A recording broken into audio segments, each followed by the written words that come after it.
We welcome you back to Ford Field in the NFL on Fox with Trent Green, Chris Myers, on the third day of 2010. And the new year could not come fast enough for these two teams. And Devin Hester, double duty as the kickoff and return man, missing the last 3 games. He hasn't been full-time in this department since mid-November against the Packers in 2008. Jason Hanson will kick off. Nick Harris also will be used in that department as well as they try and keep it away from the great return man. It's been 07 since he's run one back for a touchdown. It is Devin Harris. As Devin Hester is brought down just at the 20-yard line, where the Chicago offense, which Hester will be a part of, led by Jay Cutler, will take over, and a couple of completions, and Cutler will break the Bears' single season mark of 315 completions for the year, set by Eric Kramer. And you can see the performance that he had last week against Minnesota. We talked about it in the opening. Consistency is what you need to be a top-level quarterback in a game-to-game basis and a season-to-season basis. And Hester as a wide receiver on the right side on first down for Cutler, who throws to Forte. Forte keeps going.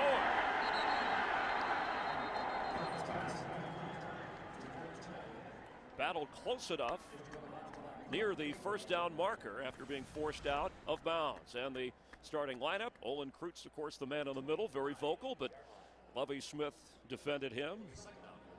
And Matt Forte hoping to run the ball a little bit better, as you see Devin Aromashadu in with Earl Bennett at receiver.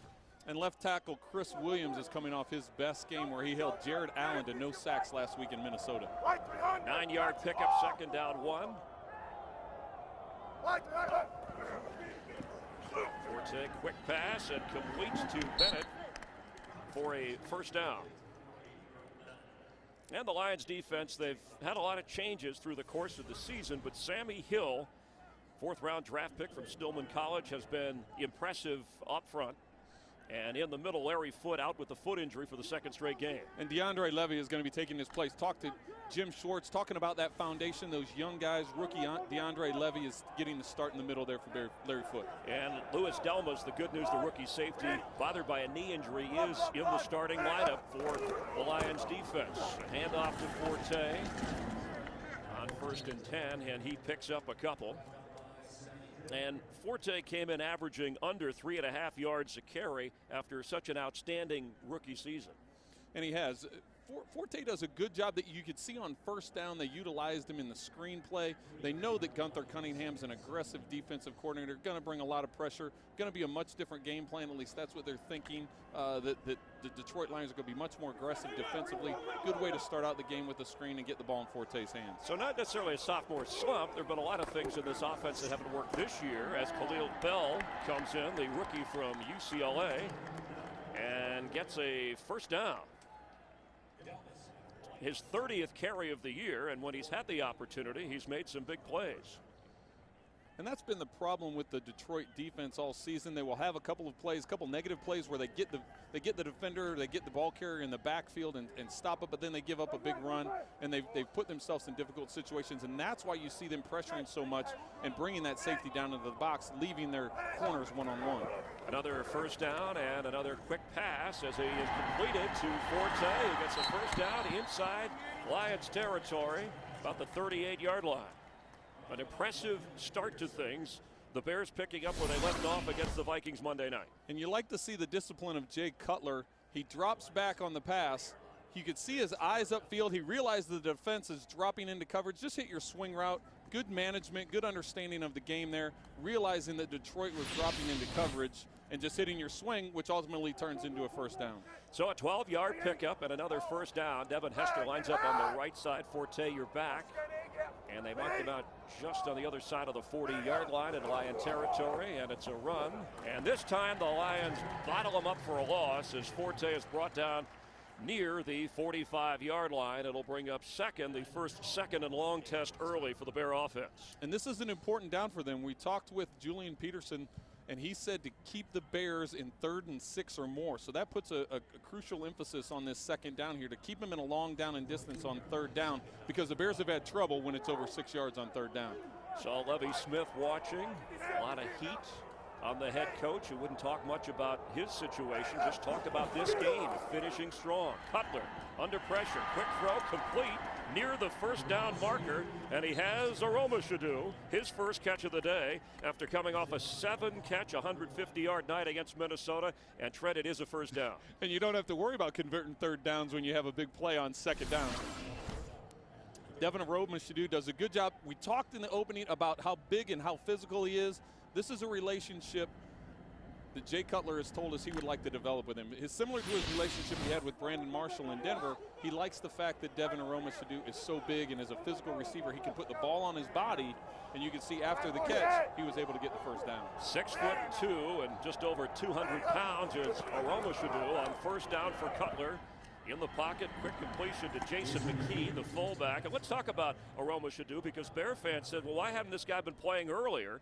And in the preseason, he had a quad injury, and it affected his development. And then, of course, Johnny Knox, who is inactive today, injured with that ankle, came on the scene, and the Bears got on a roll early. And it wasn't until other injury and opportunity, and the season kind of got off the track, that Aromashodu came back into the picture. Hester injured the last 3 games, and now with Earl Bennett, just think if Knox was healthy, you'd have a 4 wide receiver set that would be tough to deal with. On 2nd down 6, opening drive for the Bears. And Cutler with a timeout. Good job by Cutler. Welcome back at Ford Field. Cutler concerned about a corner blitz, the reason he called timeout. On 2nd down 6, Forte splits out to the right. He has time, and incomplete between his tight end Olsen and Forte. Boy, I'd like to tell you that I'm not sure what happened with that pass. You know, you would think with the direction of the ball and the wobble that was on the ball, it either slipped out of his hand or got tipped. But those are the types of mistakes that the Bears can't afford and Jay Cutler can't afford, because here they are in the red zone. They're in position to score, and that very easily could have been intercepted. And so often Jay Cutler blamed for the 26 interceptions. How much of that is on the receiver? Unimportant now on 3rd and 6. And he just got rid of it in a hurry when the pressure was coming. A lot of times defenses, they realize there's a screen coming, and the defensive lineman will grab a hold of the running back and not let him get out of there. The pressure was coming at Jay so quickly. He did a good job of grounding it. Of course, it's not called grounding, but he does a good job of grounding because the running back was right there for the screen. So the Lion defense, after an impressive drive, does its job stalling the Bears, and not quite in the red zone, but that's been an area for Chicago, whether it's turnovers or penalties. This time they were just kept back, and Robbie Gould, who has hit 26 of 29, will try a 44-yard field goal, and said he could hit 50 or better from indoors here at beautiful Ford Field.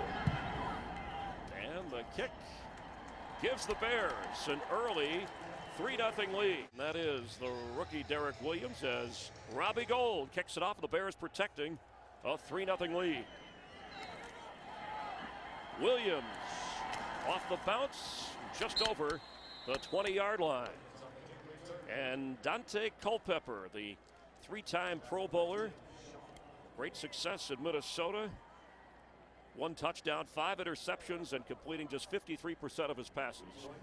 And Dante, when deciding who the starting quarterback was this week, you can see the numbers that Dante Culpepper put up. Drew Stanton didn't have much better numbers, so when I think they're deciding the quarterback, you saw the performance Drew Stanton had last week, that Dante Culpepper gives them the best chance to win today. And that's what the Lions are going for. Matthew Stafford had surgery this week.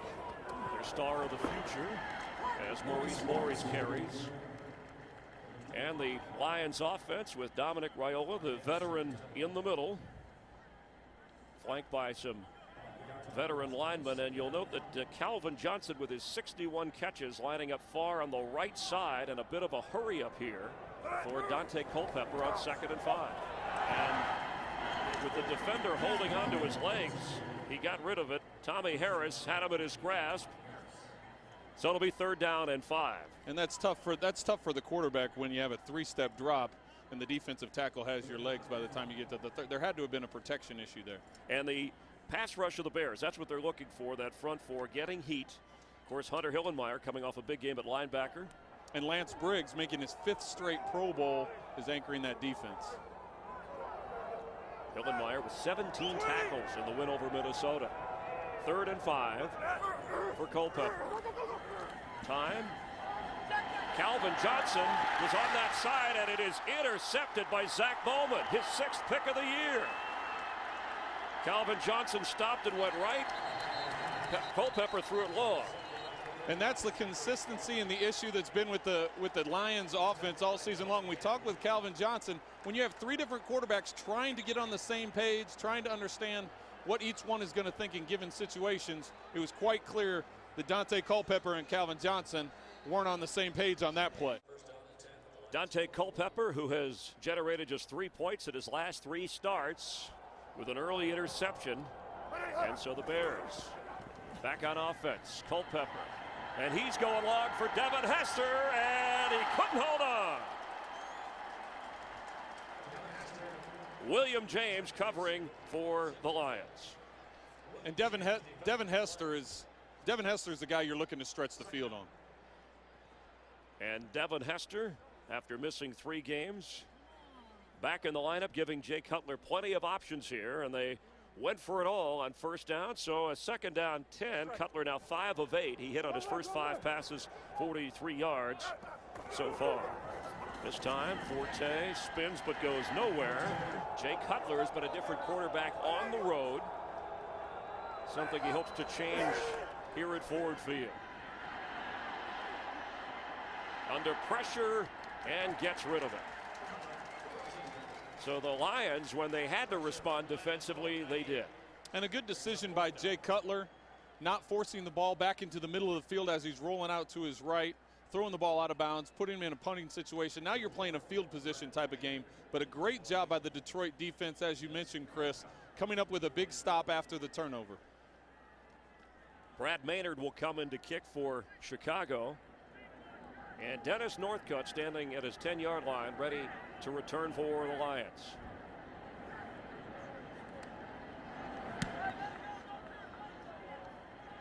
Catch signaled for, and that's where he hauls it in. Chris, clearly on the last possession, there was a miscommunication between Daunte Culpepper and Calvin Johnson. You can see Calvin Johnson running the comeback at 15 yards, Daunte Culpepper throwing the ball up the field. Here they have communication on the sidelines, and you can see the frustration on Daunte's face. They get the ball back on 1st and 10, just from across their own 10-yard line, as Maurice Morris gets into the clear. And Morris, the featured back, brought down by Bowman, averaging over 4 yards a carry. He has the longest run for a touchdown by a Lion this year, 64 yards. Great job by the offensive line of the Detroit Lions, giving Maurice Morris the opportunity to see the hole, make the cutback. And this has been a real problem for the Chicago Bears. They have a history of knowing or being a run-stop defense, but they haven't done that this season, and Detroit took advantage of it there. Maurice Morris remains in on 1st and 10. Calvin Johnson over on the right side for Culpepper. They're going to run it with Morris, who will fall forward for maybe a yard or 2.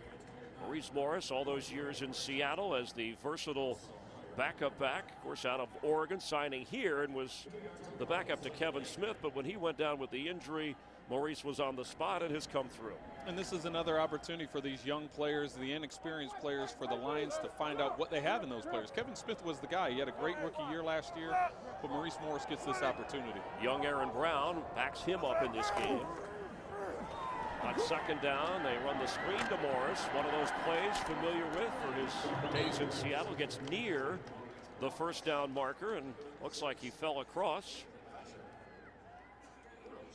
When the Lions, I'm sorry, Trev, want to sustain some kind of drive here to at least leave their defense some breathing room. And I like that play call.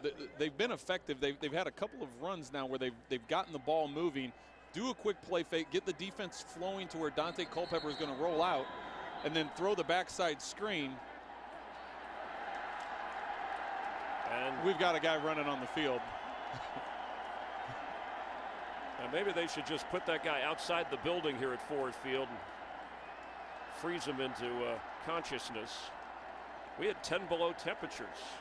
Thank goodness we're indoors for this game. A brain freeze maybe for that guy. Well, you'd think you'd want to stay inside, stay out of the cold. Now he's going to be out in the cold right now. You know, he could have had a few hours in here watching a good game. Maybe take him to the local jail, but the Lions and Jim Schwartz and Culpepper can use any time they need. It looked like Morris on that screen just short of the first down, and I don't know if Schwartz is hollering about the measurement or where they marked the ball. 3rd and short is what their offense is looking at. One, I think what Coach Schwartz is upset about, Jim's upset with, I think he's wondering about the spot of the ball or if the ball was moved while all this distraction was going on with the guy out on the field. He is helping them to spot the ball. Now you can challenge if he felt like it was a bad spot as it relates to a first down or a goal line or a touchdown situation, and in this case it looked like it. Our yellow line not official, but it looked like Morris fell forward enough to get it, and then the spot and then the distraction. Well, I don't think there's any doubt that this game means a lot to Jim Schwartz. If there's any doubt about his intensity, he made that clear right there. On 3rd and short, and it doesn't look good for the Lions. The Bears were ready for the handoff to Maurice Morris. And that'll even make him more hot because he was upset about the spot before, thinking he potentially could have had the first down. You're right, he could have done a review, but that's going to even make it worse once they're not able to get the 3rd and short. So they are faced with a punting situation. The offense, which has hurt them much, as Devin Hester gets ready to receive his first punt of the game. Nick Harris. The Lions stall again. An interception. A fail on 3rd and short. The fair catch for Hester. First down Bears. Forte in the backfield. Forte scrambling for a couple of yards, falling forward. Marvin White up from his safety spot out of TCU. Speaking of the undefeated Horned Frogs, making the stop on Forte. And the Bears are looking to get in some type of sync again. You remember that first drive, they were able to drive down the field, get into field goal position, get some points on the board. The second drive, they got the turnover, got a short field, and weren't able to do anything. Had a 3 and out and had to punt the ball. Now they're trying to get back into a rhythm offensively. Get Jay Cutler going. He started off the game 5 for 5 and now hasn't had a completion since. 2 tight ends in on 2nd down. Forte carries. It'll bring up 3rd down and short for the Chicago Bears. And much has been made about Forte running the ball his 2nd year. Is it the offensive line? Did they throw a lot because of falling behind early? And coming off Monday night, that was a game where at least the entire offense and defensively, really, they got on the same page. They played well together. The offensive line played very well that day. They had over 100 yards rushing as a team. That's the one thing Olin Kreutz said. There has been no consistency and no consistent play out of the entire offensive line. 3rd down and 3. Forte splits out to the right side as a receiver for Cutler, who looks to throw, and Forte can't hold on.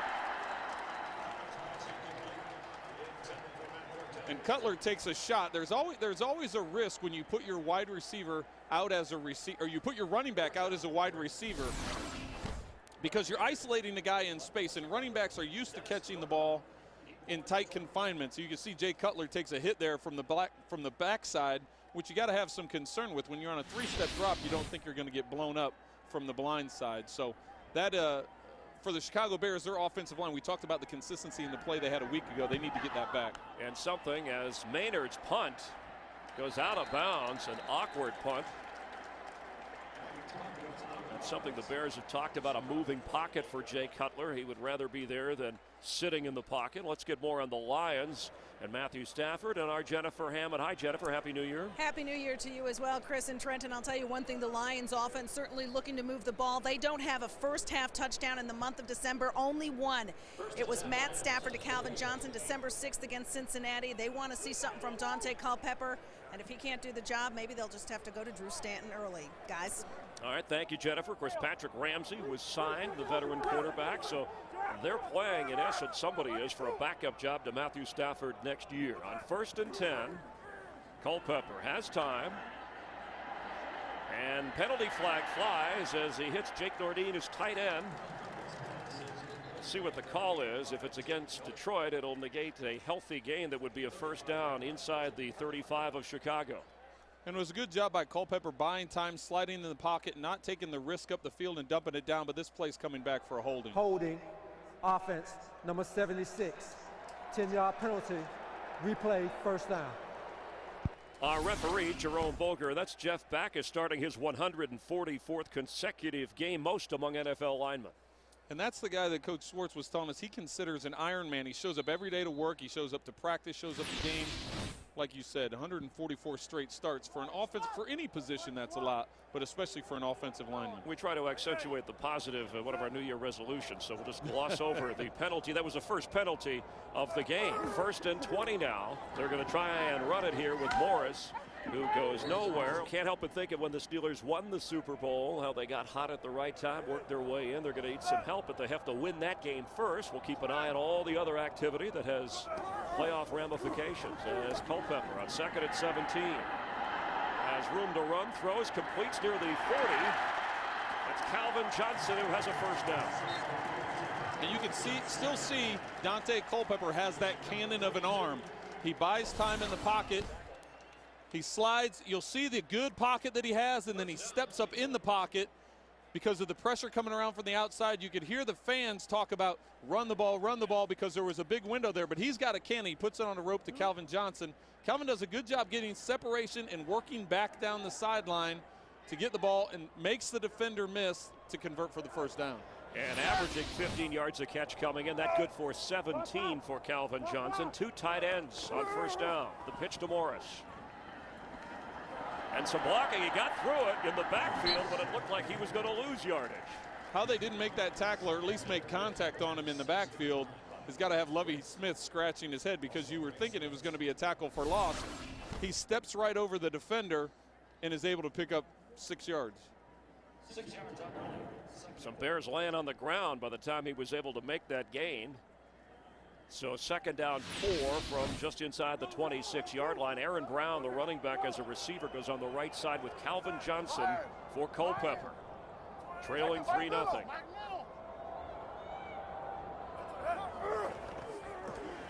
Quick pass is complete, and that is Aaron Brown. It'll be short of the first down. Aaron Brown, the rookie from Texas Christian University, 6th-round draft pick, averaging over 4.5 yards a carry, and also very valuable as a receiver, benched as a return man when he had trouble in that area because Coach Schwartz wanted more explosiveness. Well, and that's what you're trying to find, right? We talked about the building blocks and the foundation. You're trying to find those supporting cast members, the other people that are going to fit into that role. And of course, when you have a guy like Lance Briggs, your centerpiece on defense for Chicago, you know that's in place. On 3rd and 2, Culpepper from the shotgun. Protection, pass is low and incomplete. Intended for Bryant Johnson at the 12-yard line. So Jason Hanson will come on to try and kick a field goal and tie the game. Well, Dante Culpepper in this Lions offense is going to be frustrated with that, because he did have the receiver open. He just threw it too wide, threw it too far to the outside. The receiver couldn't make the adjustment. Bryant Johnson couldn't make the adjustment to make the catch, and now they're forced to attempt a field goal. This will be a 42-yard field goal for Hanson, who has admittedly had an off year for him in terms of reliability.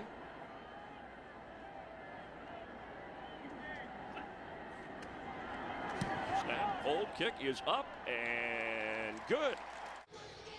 And Hanson ready to kick off here. Devin Hester. Second kickoff return of the day. Look out. Devin Hester is back. Devin Hester all the way up to the 47, 48-yard line before Zach Follett brought him down. And that's why you have a speed guy back there returning it. Change the field position. Change the field position by moving and finding your way, weaving through there, using that speed. Now the Bears have the ball near midfield. And we have an injured Bears player, but looking at the way the special teams did the job on keeping him from getting into territory of the Lions after a 44-yard return. And you can see how much ground Zach Follett had to cover to make that tackle. First, he's on the other side. He comes all the way down. I don't think he's as fast as what Devin Hester is, and he does a good job of pursuing and taking the right angles and bringing Devin Hester down.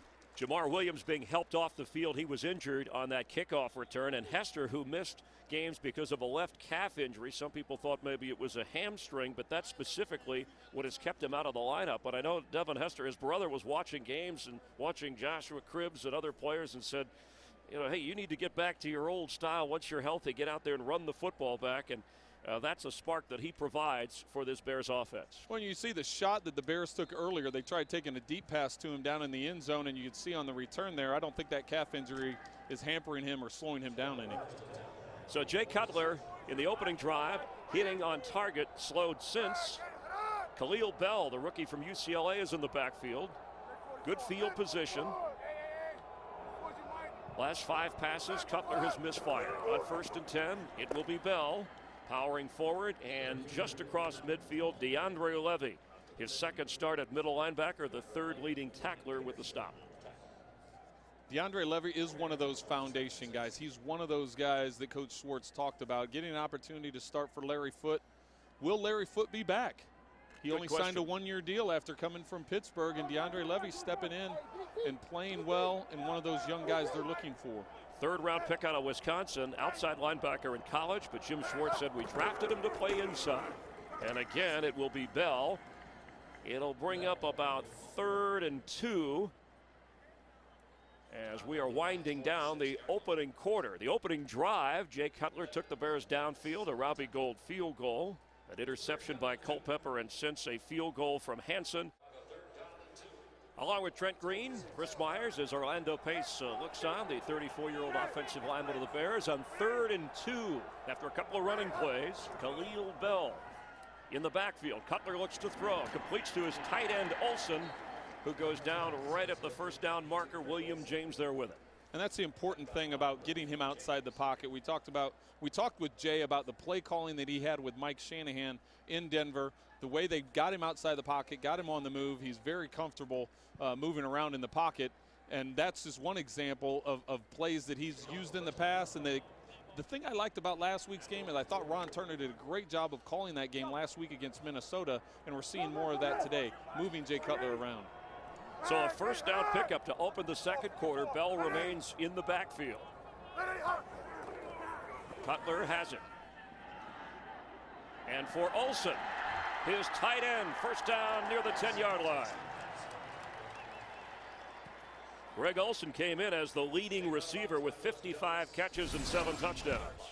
And once again, using the play fake angle, Jay Cutler is going to fake the handoff, come back and set up in the pocket. Where is on last down, he kept going and carried out the bootleg. This time he sets up in the pocket, gets the defense to bite up on the play fake, and drops the ball in between the safety and the corner to Olsen for a big gain. And Lewis Delmas, the safety, the rookie safety, chasing him down. Now 2 tight ends in on 1st and goal from the 10. The red zone, other than last Monday night, has been trouble for Chicago with turnovers or penalties as Bell carries. It'll be 2nd down, and as a quarterback, obviously the field shrinks down here. But Jay Cutler has said, look, I just try to make plays happen. I don't want to try and settle for field goals. Well, and that's why he placed the importance about Devin Aromashadu. He says it gives me a big receiver, gives me a tall guy. If I can throw a fade up in the end zone, or if it's a contended with a safety and a linebacker, throw the ball high and let a big receiver go get it. Earl Bennett comes out on the left. Greg Olsen, his tight end, splits way out to the right. And Bell lines up as a receiver. Pass is low for Bennett, bounced into the turf and incomplete. Not a good throw. Not a good throw, and you wonder why Olsen is split out wide and you have a running back split in the slot. Where's Devin Aromashadu? He's coming on the field now, getting into the huddle, giving him that extra weapon, but now it's 3rd and 10, so you know Detroit figures they're going to throw a pass here, unless you try running a draw or a screen and get them to bite on that. But get Devin Aromashadu on the field in the red zone. 1 for 4 on 3rd downs so far. And Aromashadu is in the game for Cutler on 3rd and goal. Jay Cutler, end zone, incomplete. It was for Devin Aromashadu, but the Lions were expecting it. They were expecting it, and many times you think Gunther Cunningham, the defensive coordinator for Detroit, is going to bring a lot of pressure. He decides to rush 3 and drop 8 into coverage. you'll see Aroma Shadu right here. They're only going to rush 3 defenders and drop 8 into coverage, and that makes it. We talked about those windows and about everything getting tighter and closer down in the red zone. When you drop 8 defenders, you really have to be accurate with that throw. Marvin White was back there defending as Robbie Gould comes on and delivers. Devin Hester set up that Bears field goal with his kickoff return. He hasn't had one run back for a touchdown since 2007. 11 career returns when you combine punts and kickoffs. As Robbie Gould's field goal is the difference so far, and returning for the Lions again is Derek Williams. And Williams gets up around the 29-yard line to give the Lions offense better field position. The Bear defense, they have started now their 6th different combination of safeties. As Danielle Manning with a calf injury is out. Al Afalava out with a knee injury. So Craig Stelz, his 2nd NFL start. Kevin Payne is back off the ankle injury. And on the corners, Nathan Vasher starting for Tillman and Zach Bowman. And we'll see Corey Graham quite a bit as well. Maurice Morris in the backfield on 1st and 10 for the Lions. Morris gets it and spins forward for a couple to the 33.5-yard line. And knowing that that has been a problem of this Bears defense, stopping the run. You look, Maurice Morris right now is averaging, in this game, he's averaging over 5 yards a carry, and they've had some problems and some inconsistencies in the passing game. So I think initially and right now, they're going to need to lean on the running game and then use the passing game as a complement. 2nd down 6, and Culpepper believes he still could be a starter in the NFL. Not here, but needs to prove it. Aaron Brown in motion. They give him the football around the left side. And Aaron Brown spins across the 45-yard line. And that's one way to utilize the running game. Put a running back out in the slot, do a run fake, get an around to get the defense to flow. If you find a defense that is flowing really hard to the ball, then you can get him with a misdirection. He's in motion. He's coming behind. They're going to fake the run up the middle. You see the defensive end. You can see Alex Brown bite down on the run fake. He loses contain. He gives Aaron Brown the ability to get around the edge. A 13-yard pickup just short of the 46 of Detroit on 1st and 10. Here comes Brown again in motion. They give it to him the other way. And this time the Bears were ready for it. Maybe a yard on the play as Nick Roach ran him down.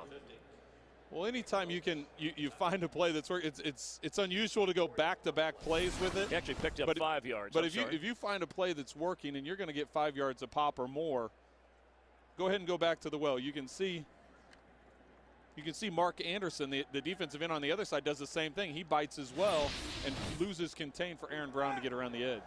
So on 2nd down, Culpepper with a couple of successful runs. And somebody jumps here. Movement penalty flag. They're going to get Calvin Johnson in the slot moving. Even though the Bears' defensive line was moving, Calvin Johnson in the slot was the first one to move. They're going to get that every time. And the Bears did not make contact. Offense, number 81. 5-yard penalty, still 2nd down. Yeah, does all that finger pointing, does that help at all down on the field? That does nothing. That does nothing. They want to try and convince, especially the officials that are close to that, that hey, this guy flinched, this guy moved, he made first contact. It's all good gesturing for the cameras, but I don't think it has any impact on the officials. The official's mind is made up as Calvin Johnson gets back into place on 2nd and 11. He's on the near side, lower part of your screen for Culpepper. It's a passing situation. He's going to run it instead. And that's Maurice Morris. Penalty flag flies as he has a nice run down to the 35-yard line of Chicago. And the flag back where Culpepper is standing, and he's waving his arms. The Lions just aren't a good enough football team. Offense, number 65. 10-yard penalty. Replay, 2nd down. Well, and you look at the flow of this drive. They were able to run. They were able to run the ball very well. They're in a 2nd and 5 situation. You see right here, he tackles him and brings him down. They're going to call that every time. But now instead of being a 2nd and 5, you get an offsides to go to 2nd and 10. Now you have a holding penalty and you're 2nd and 20. And these are the problems that the Lions have faced all year. It's too many mistakes with penalties and turnovers. Dylan Gandy called for the infraction, negating a 17-yard gain. Aaron Brown checks in. That's Calvin Johnson in motion. And Culpepper looks to throw, has time, now he's on the move. And he's going to keep it, slide down around the 40-41-yard line. It'll bring up 3rd and long. And let's check in with Jennifer Hammond down on the field for an injury report. Yeah, Chris, Jamar Williams, the linebacker, just went into the Bears locker room. They're going to take a look at him. His return is questionable. He has a back injury. He was actually injured on that 44-yard kick return by Devin Hester. So they're hoping to get some news on him and get him back. Thanks, Jennifer. A backup to Lance Briggs. Tim Shaw has played well, backup linebacker on special teams for Chicago. Hunter Hillenmeyer has done a nice job at the middle linebacker spot with, of course, the early injury to Brian Urlacher, which affected this entire Bears defense. And they'll be coming, no doubt, on 3rd and 16.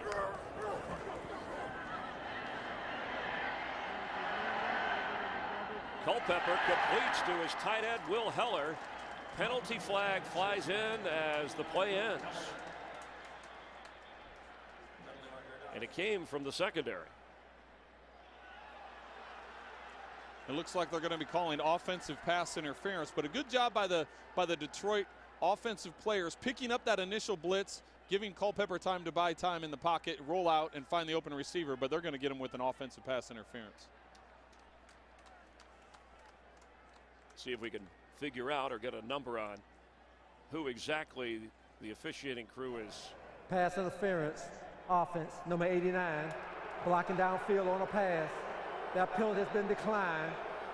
4th down. And it was on Will Heller who made the catch. It'll bring up a 4th down situation, so a little better field position, but the Bears figure why give him another shot. Well, and this was an interesting decision because Lovey was gambling on the fact that Coach Jim Schwartz wasn't going to go for this 4th and 3, instead was going to punt and play the field position game. I think with the score at 6-3 Bears, Jim Schwartz is going to be conservative and try and play the field position game and pin the Bears down in their own end. They do have a fake punt in their arsenal, one that they have not used much. And in this situation, Nick Harris will boot it away, and Devin Hester will let it bounce and go into the end zone. Lovie Smith, the Chicago Bears head coach, in his 6th season, his 53 wins overall, 3rd most in franchise history behind George Halas and Mike Ditka. And 2 years remaining on a contract. That's been a hot topic of discussion as the Bears this year, a disappointment after acquiring Jay Cutler. And Levy didn't want to talk about it. We tried bringing it up. We tried asking him about his coordinators. He said, let's focus on Detroit. When the season ends, we'll discuss that. Matt Forte is back in at running back and squirms up the middle for a healthy gain to the 25-yard line on 1st down. And Jay Cutler, it was as if the team adjusted around him on offense. Rather, at first they tried to just fit him in. And it seemed on Monday night in a big win against Minnesota, it all came together. Here, a little choppy. Cutler 7 of 14 so far on 2nd down 5.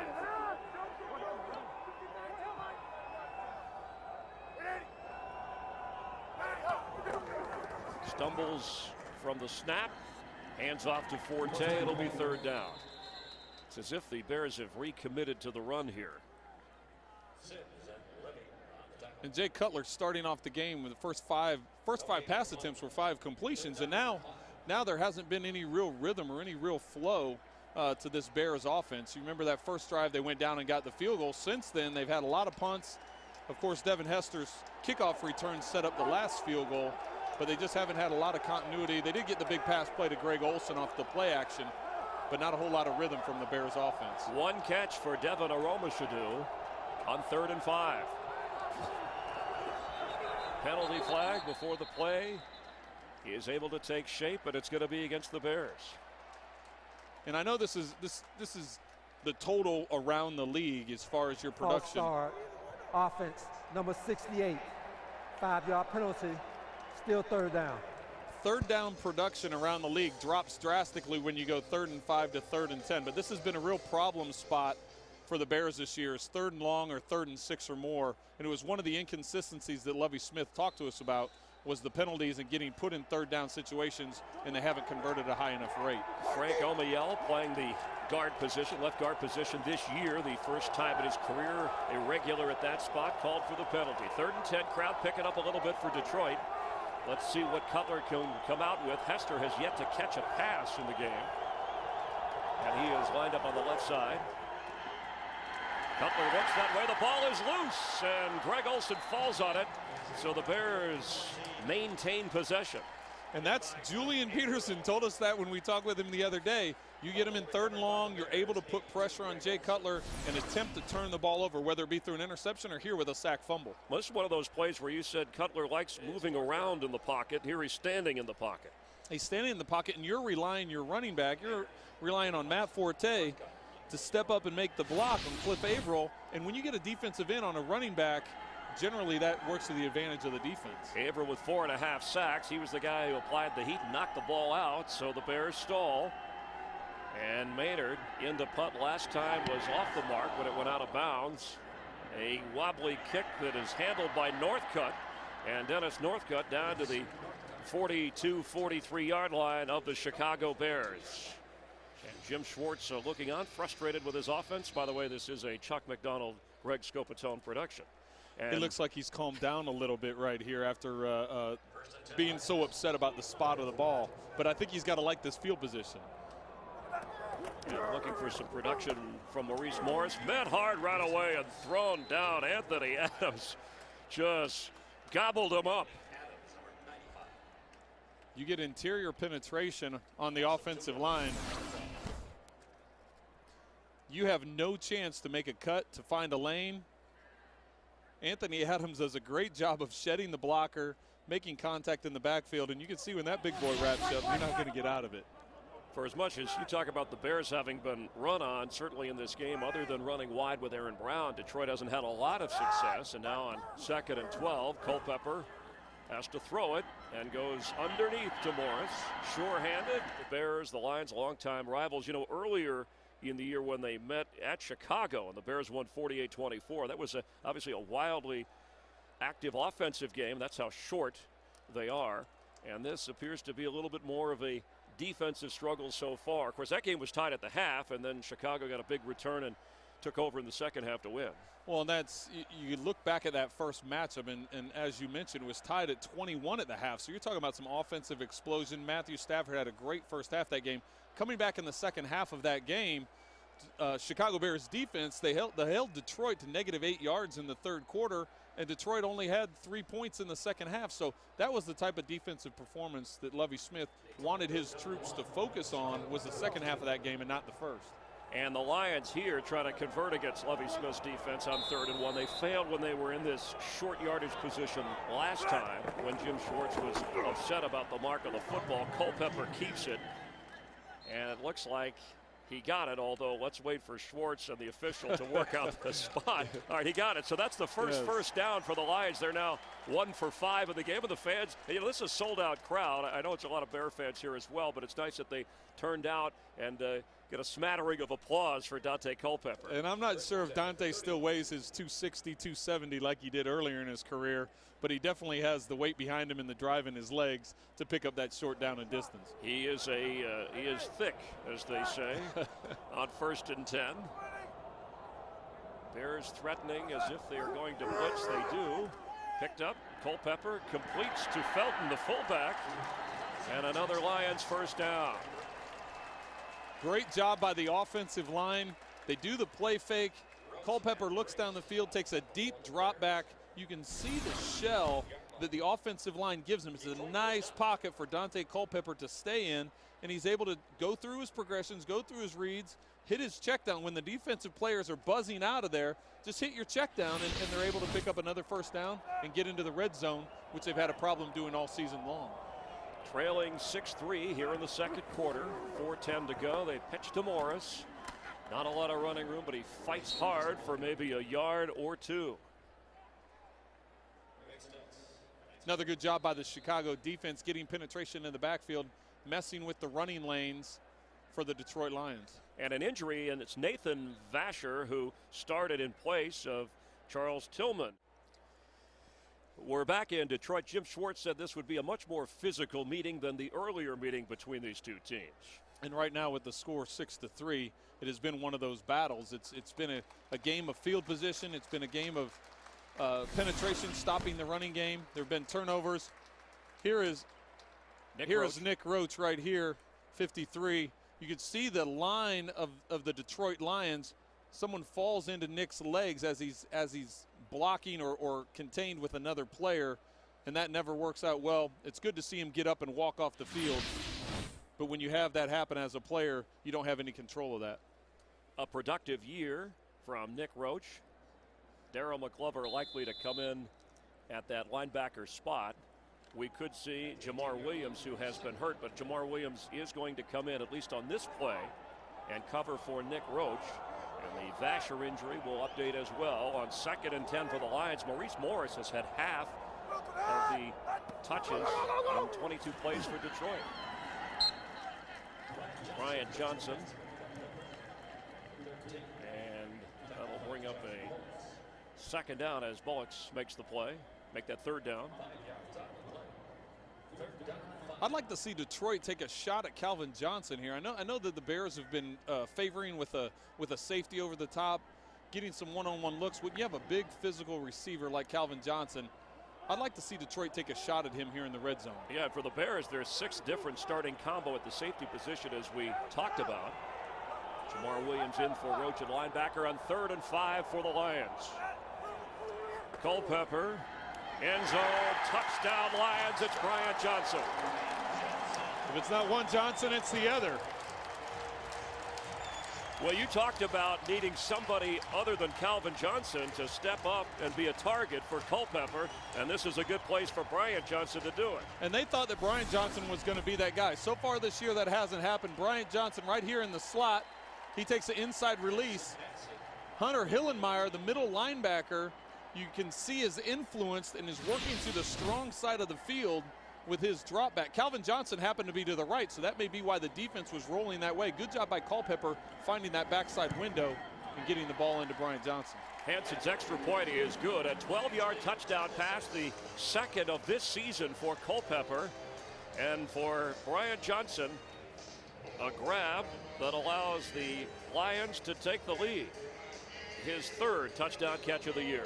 And that's the first Lions touchdown pass since, what was it, December 6th against Cincinnati when Matthew Stafford was in the game. So this is good news for the Detroit Lions, getting their passing game going, getting a passing touchdown, and taking advantage of the good field position that they received. You talk about young players playing for jobs to stay in the league or stay on a roster. For Culpepper, he wants to start somewhere in the NFL. He still believes as an 11-year veteran he can, and so far with what he's done in Detroit, he hasn't at least shown much of that.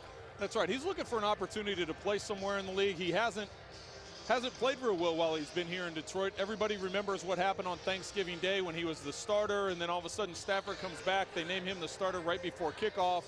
Dante didn't handle that situation very well. He took a lot of public criticism the way he handled that, but now he's getting another opportunity to play, to showcase himself for other teams around the league, because it's pretty clear he won't be back here in Detroit to back up Matthew Stafford. And Devin Hester hoping to showcase those return abilities. He's doing double duty on kick and punt off returns for Hanson, the kickoff, as Hester takes it at his 5.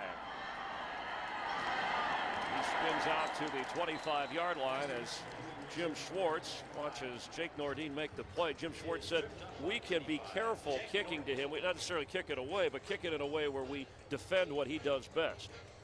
As Jay Cutler takes the field. I'm excited to see Jay Cutler in this situation. There's under 3 minutes to go in the half. They're now trailing, which they haven't trailed all day. This may work well for Cutler in this offense.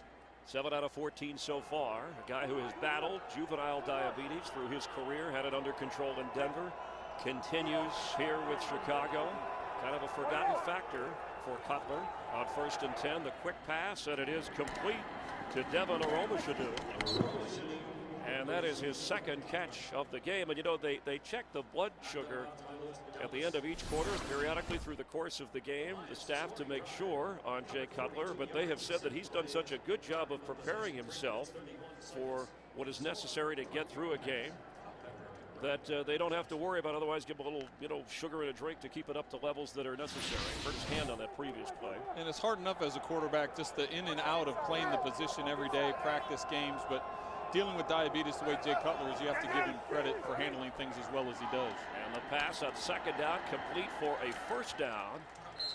Jay Cutler is tough mentally and physically, as the catch made by Desmond Clark coming off his best game Jay Cutler has his diabetes under control, but a minor hand injury that will show you how it happened.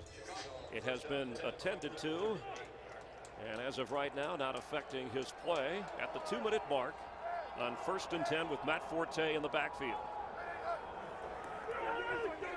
Cutler down the middle for this tight end, and he's got it. That's Olsen again. Chicago does have 2 timeouts remaining.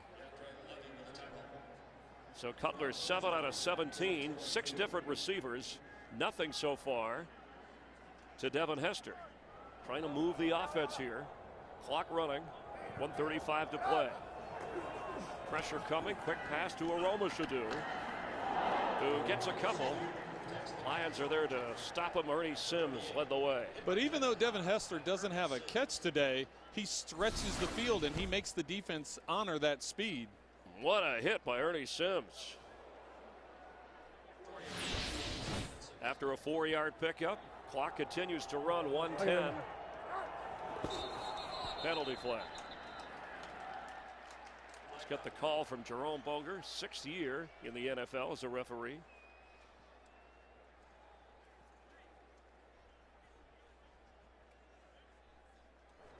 False start, offense, number 68. 5-yard penalty, 2nd down. Frank Omayel with the penalty. Let's go back to the hand injury. And this happens a lot of time for quarterbacks. As the pocket closes around, you see on his follow through, he hits his hand on Chris Williams' helmet, and you can see the blood on the back of his hand. He went over, and people are like, well, how do you get the back of your hand? Well, when you're rotating after you throw, he hit the back of his hand against either the face mask or the chin strap of his tackle. Medical staff tended to it during a timeout here on 2nd and 10 after the penalty, and nobody there. I don't mean no Chicago Bear within miles. I don't know if he had a miscommunication with Greg Olsen. He was really the only one within 20 yards of that ball. If he thought Greg Olsen was going to continue up the seam, and Greg snapped it off at about 10 yards, whereas Jay had already thrown the ball. Olsen with 3 catches so far in the game. There's a look from Cutler's point of view, way over the head if it was intended, and maybe the hand injury is bothering him a little bit. On 3rd and 10. Cutler complete inside the 30. He's got Earl Bennett for a Chicago 1st down and in field goal range. The hand wasn't bothering him on that throw. Quarterbacks don't like hearing those excuses. They just want to keep firing it, and I'm sure Jay wouldn't want to use that as an excuse either. And heat on this Chicago staff, so Lovie Smith, Jay Cutler, the Bears want a strong finish to their season. Trying to win their 7th game. Cutler steps up, throws and completes. A nice catch made by Devin Hester, his 1st of the game, and it is another 1st down. And in talking with the players about Lovie Smith, how do you respond? How do you support Lovie Smith? They said the way you support Lovie Smith is you go out and you play well. You play hard and you play well. There doesn't need to be any talking about it. Guys know if you want to help out your head coach, you play well. 14-yard pickup, 1 timeout remaining. Jay Cutler from the pocket completes. They may have to burn it here as Earl Bennett hangs on. And at the 22nd mark, they use their final timeout. And you have to give credit to this Detroit defense. Even though Chicago at times today has been able to move the ball and get into the red zone, get into the scoring position, they've done a great job of keeping the Bears out of the end zone. And now with no timeouts, is there enough time to get the field goal unit on the field if you don't get in the end zone? This is a tough spot because at 20 seconds, you practice that all the time as an offense and as a special teams unit, getting your unit on the field. How quickly can you run a play and get that field goal unit on the field if you don't have a timeout? So this is really kind of right on the borderline of being able to get that done. Robbie Gould 2 for 2 in the field goal department today. Those are all of Chicago's points. So the closest they've come to scoring was a pass in the end zone for Aroma Shadu, and he may be the target here with Devin Hester in the game as he lines up Aroma Shadu on the left side, lower part of your screen. 2nd and goal, 2nd and 5, I should say. Cutler for the end zone, back of the end zone, tipped away. He was looking for his tight end Olsen, but William James made sure he couldn't get to it. And the key there on 2nd down was James taking away the flat route to Matt Forte, falling back into coverage once the throw was made and being able to jump up. You can see James covering the flat, sees Forte. He gets Cutler to think he can get the corner route in there. Does a good job, James does, of recovering and knocking that ball away. 3 catches in the game for Olson. 15 seconds left, no timeouts on 3rd down and 5, so they technically can get a first down and not a touchdown, but time is the enemy for the Bears offense, and the Lions use a timeout here. And really now at 15 seconds, you have to throw the ball in the end zone. There's really no time for the special teams unit to get on the field and attempt a field goal if you don't get into the end zone.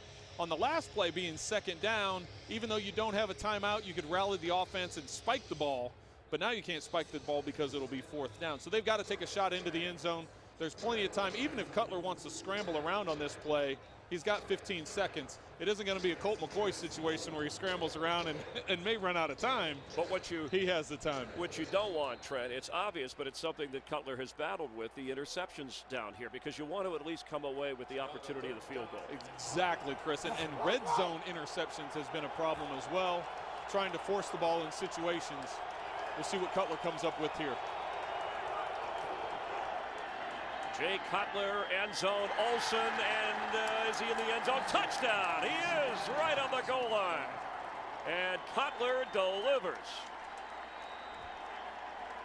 Great job by Jay with his throw, with his placement of the pass, but you've got to give even more credit to Greg Olson. He goes up to the goal line, does a simple out route. Jay puts that ball high and hard to the outside. Give the credit to Olson for bringing that ball in, using his hands. A lot of times that ball gets tipped up and gets intercepted. Greg Olson deserves all the credit there. And to get it into the end zone, the extra point by Gold is good. That was Jordan Dizon covering and trying to keep Olson out of the end zone. I'm sure if you talk to Jordan, he's going to say there was a little push off there. You can see at the top of that route, Greg Olson used some of his forearm to get a little separation. So I'm sure that's what Detroit will be arguing with that play. But it doesn't matter. They didn't call the play, and now the Bears put it in the end zone with 11 seconds to go in the half. So Jay Cutler, the bloody hand, the hot hand. And for Greg Olson, his 8th touchdown catch of the season. The former Miami Hurricane, 1st-round draft pick, with Desmond Clark providing an excellent tight end combination. You know, you think about the Bears' offensive line healthy, with their receivers healthy, with Devin Hester back, just as you said, being a force, providing opportunity for Earl Bennett and Aroma Shadu. Johnny Knox, who the rookie has 45 catches, inactive for this game. A lot of weapons for Jay Cutler to look forward to in the next year. And that's what Lovie Smith talked to us about. He said there are a lot of weapons. The disappointing thing for him was the inconsistency. They had trouble converting 3rd downs. They clearly had trouble with turnovers this year. But the one point that Lovie also wanted to make was not being able to finish games. And this is going to be a close game. So far throughout this first half, it's been a back-and-forth defensive battle. Gold kicks off to Derek Williams, who's back inside his own end zone. And Williams goes down at the 15. 7 seconds remaining here before halftime. So both quarterbacks respond after kind of a choppy, inconsistent opening quarter, each with a touchdown pass here as we get ready for the first half to close out. And Dante Culpepper did a good job responding. That very first series, he had the interception where there was a miscommunication with Calvin Johnson. Does a good job with the field possession he had last series to get the ball in the end zone to finish off the half strong. Trent Green, Chris Myers, Jennifer Hammond here at Ford Field. It is a sellout crowd. They're getting to see a competitive game. The Bears leading by the score of 13-10 to open the 3rd quarter. And the season finale with a half to go.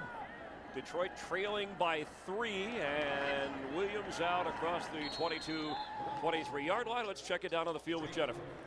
And Chris, one of the things that Jim Schwartz told me at halftime that he wants to see from his offense in the second half is to avoid some big penalties. He said we are in way too many 2nd and 20 situations. He does like the way that Dante Culpepper was able to avoid the pressure and get out of the pocket a little bit. As for the Bears, Lovie Smith said he wants to see a little more of an urgency to get some turnovers defensively. And Dante Culpepper, Jennifer, 15 out of 24. I'm sorry, make that 11 out of 8 of 11 so far, as Maurice Morris carries. And Morris has been busy. That's his 10th carry of the game.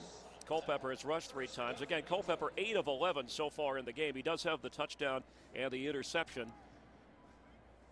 And again, this may be his last game as a member of the Detroit Lions. This is his opportunity to showcase himself for other teams. He's had some inconsistencies during his career here in Detroit, but against this defense of the Bears, it's an opportunity for him to showcase himself around the league. Hunter Hillenmeyer looking on as Culpepper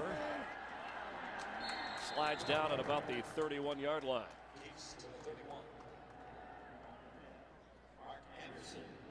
When you get into a negative play on first down, it really puts a tough spot for Scott Linehan, the offensive coordinator for the Lions, to come up with plays. Now you're 2nd and 15. On first down, you get the 5-yard sack, you get the 6-yard sack. Now all of a sudden you're in a long down and distance. The play prior with Maurice Morris getting a 12-yard run on first down, finding that balance and being able to run the ball effectively. Now you have to get yourself in a makeable 3rd down.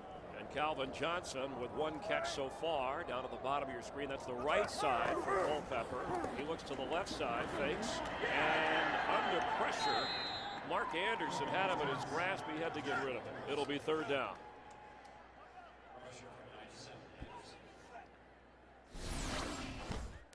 Good job by Dante getting rid of the ball and not taking another sack, which would have put him in a really an unmanageable 3rd down at that down and distance. Good job finding a receiver and being able to get the ball out of his hands.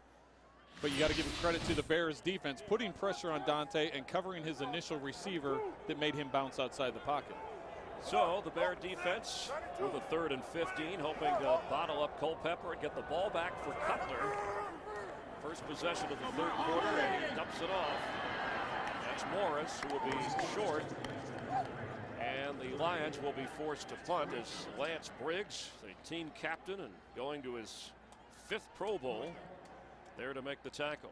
And that has been a mainstay of the Lovie Smith defenses. When you get in 3rd and long situations, to drop a lot of people into coverage, make them throw underneath, and then you could see just the entire defensive troop come flying in there and rally to the ball to make the tackle and keep them short of the 1st down.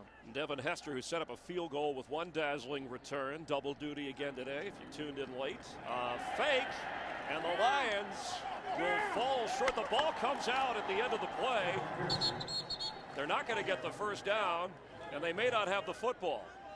And it was Calvin Pearson. And an interesting time for a fake from Jim Schwartz and the Lions. Well, it's an interesting time because not only are you on your own field, they had 4th and 8. It wasn't like it was a 1 or 2 yards to go, so that's a lot of yards to try and get, especially on a running play up the gut of the defense to try and pick up on 4th down. Well, if you weren't expecting it, maybe Jim Schwartz figured, given those circumstances, the Bears weren't, but you got to give the Bears special teams credit for being alert and on top of it. Give them credit for knowing that. This game is only a 3-point game. It'll be on the shoulders of this defense to try and, number one, keep them out of the end zone, keep them out of any points, but now you're at a disadvantage with the field position.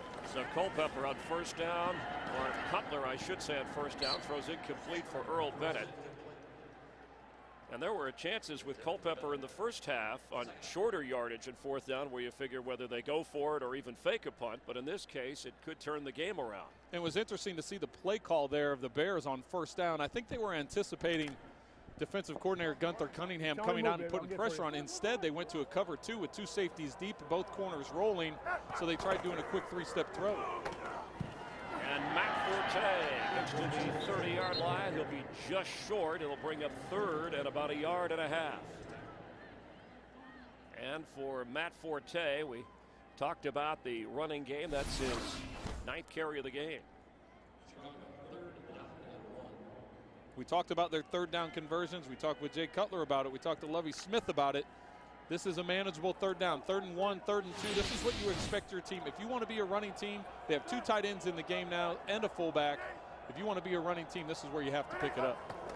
And that's where they go for the 1st down, and a lot more. Still powering to the 22.5-yard line of the Detroit Lions. That was with great conviction. Great job by the up front. Good job by the offensive line. Creating a hole for Matt Forte. He gets through to that 2nd level, basically untouched. Good job by the Bears offensive line and by the fullback to create that spot. McKee does a good job of creating that lane for Forte to pick up the first down. Matt Forte remains in. 9 carries, 28 yards for Forte. He'll get the carry again, and this time goes nowhere. As Julian Peterson makes the stop. You see scores in the upper right-hand corner, and the Rams are leading against San Francisco. If you're worried about the #1 draft pick, of course, the Lions would have to lose and the Rams win for Detroit to have that opportunity. There's the current standings coming into this final regular season weekend. St. Louis, remember, beat the Lions in head-to-head play, so that would be the tiebreaker if they wind up that way. On 2nd and 9, Cutler gets rid of it and almost intercepted. It was over the head of Greg Olsen, and Louis Delmas, the all-everything rookie, was there. Good job by Cliff Averill coming off the edge for the Lions and putting pressure on Cutler and making him throw that ball much quicker than what he wanted to do. He put that ball up really early. You can see Averill's going to be coming off of the edge. He gets over the block of McKee or Forte that tries to chop him down. He has to throw that ball quicker. When you throw the ball and you're trying to anticipate that throw, you don't get the separation that was happening earlier in the game. Averill, tremendous pressure. A missed opportunity on a pick for Delmas on 3rd and 9. Here comes pressure. He got rid of it quickly, and that's Devin Hester. And look out. Inside the 10 for a first down. If he had slipped that tackle, he would have been dancing in the end zone. And that's where his speed comes into play. Good job by the Bears recognizing that there was going to be pressure from the Detroit Lions, getting the ball out of Cutler's hands quick, letting those defensive linemen get upfield to get the quick throw. If you have a defense that's very aggressive and very over pursuing, get the ball out of your hands quick and try and get those quick screens to the outside, those quick throws, those look patterns or hot patterns to the outside receivers, and try and catch it, or you can hit him with the screen. His second catch of the day. He had 54 catches, the leading receiver, before Devin Hester went out with the calf injury. Cutler for Aroma Shadu, and that is a touchdown, Bears. Well, there's our red zone pass to Aroma Shadu.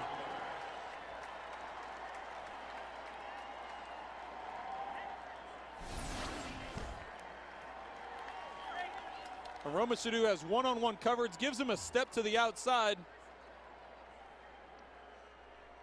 From one Devin to the other, it's what you talked about in the open, and this combo when both are healthy and out there.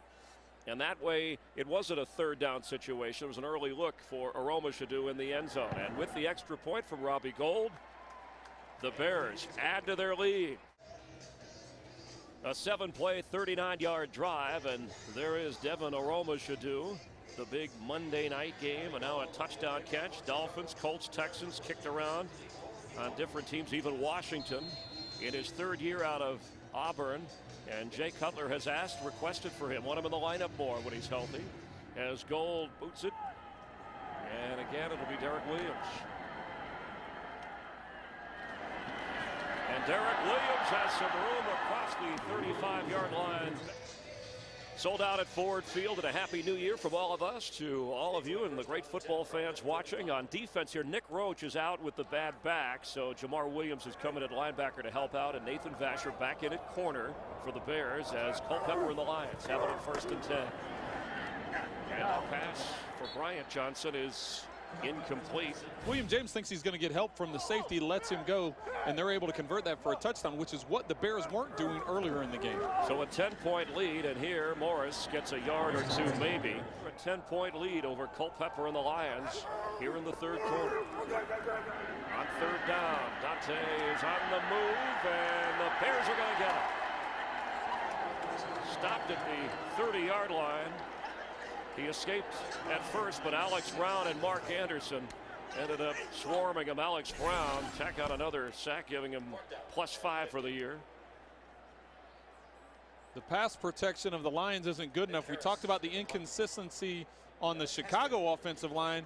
The inconsistencies on Detroit's offensive line is equally as bad. And they've had so many different guys in the rotation. You can see Calvin Johnson works his way into the window there between the corner and the safety. Nick Harris's punt to Devin Hester. He spins down at the 29-yard line. Jay Cutler, when the Bears with a 10-point lead. Cutler, when he started the game today, became only the 5th quarterback in Bears history to start all 16 games since they went to that schedule. Zach Zaidman of the Bears Radio Network discussing that before the game. And with his completions, he is the all-time completion leader in a single season for the Bears, and second on the all-time yardage list. Second most yards in a single season behind Eric Kramer. And Forte carries. Penalty flag as he gets to the 40 and across it. And you can see the Bears are trying much harder this half to establish the run. Holding, offense, number 57. 10-yard penalty, replay, second down. That's the veteran center Olin Kreutz, who made headlines calling out the organization from top to bottom. But you talked to him about that, smiling all the way. Oh, yeah. Olin Kreutz was the guy that took a lot of criticism. He was surprised by the amount of criticism that he took after his comments that things needed to change from top to bottom as far as improvement. And what he was really talking about, he wasn't calling anybody specifically out. He was just saying that people had to perform better. There had to be some responsibility. And when it was brought up that his play had dropped by the media, he said, well, no kidding. He's like, I've been playing for 12 years. Of course my play's going to drop off some. Tell me something I don't know. But how far did it drop for a guy still playing at a high level? He defended Lovie Smith. Lovie Smith defended him. And Jay Cutler wants to discuss things, calling a timeout. An oddity here at two centers on opposing teams, Olin Kreutz and Dominic Raiola, who went to high school together and had success on a football team in Honolulu, Hawaii. And they were neighbors and friends growing up. You can see the two of them talking here, and next to him in the orange shirt is Dominic's younger brother Donovan, who's on the practice squad. But the funny thing is they're talking about Pop Warner football and growing up together. They said Dominic was telling us, you know what, Olin was too fat to play, so they wouldn't let him play Pop Warner. He would come out to the practices and get some practice in, but once he lost that weight, he was able to get on the field. And Olin Kreutz has made a lot of tough calls to help out Jay Cutler, who steps up after the timeout, has time, but is going to take it himself. Slides down at the 23-yard line. People don't realize, too, even when a quarterback comes in, a veteran center has to help make calls up front, obviously, aside from stabilizing the huddle sometimes. Well, and that's something that Olin Kreutz is very comfortable with. He knows that's been part of this offense, part of what his responsibility is as a leader of that group, trying to get everybody on the same page. But he was very upfront with saying our offensive line has not played well enough this week or this year. And he thought they played very well as a unit. It was an example of them being able to beat Minnesota last week. On second down and 15, Matt Forte remains in the backfield.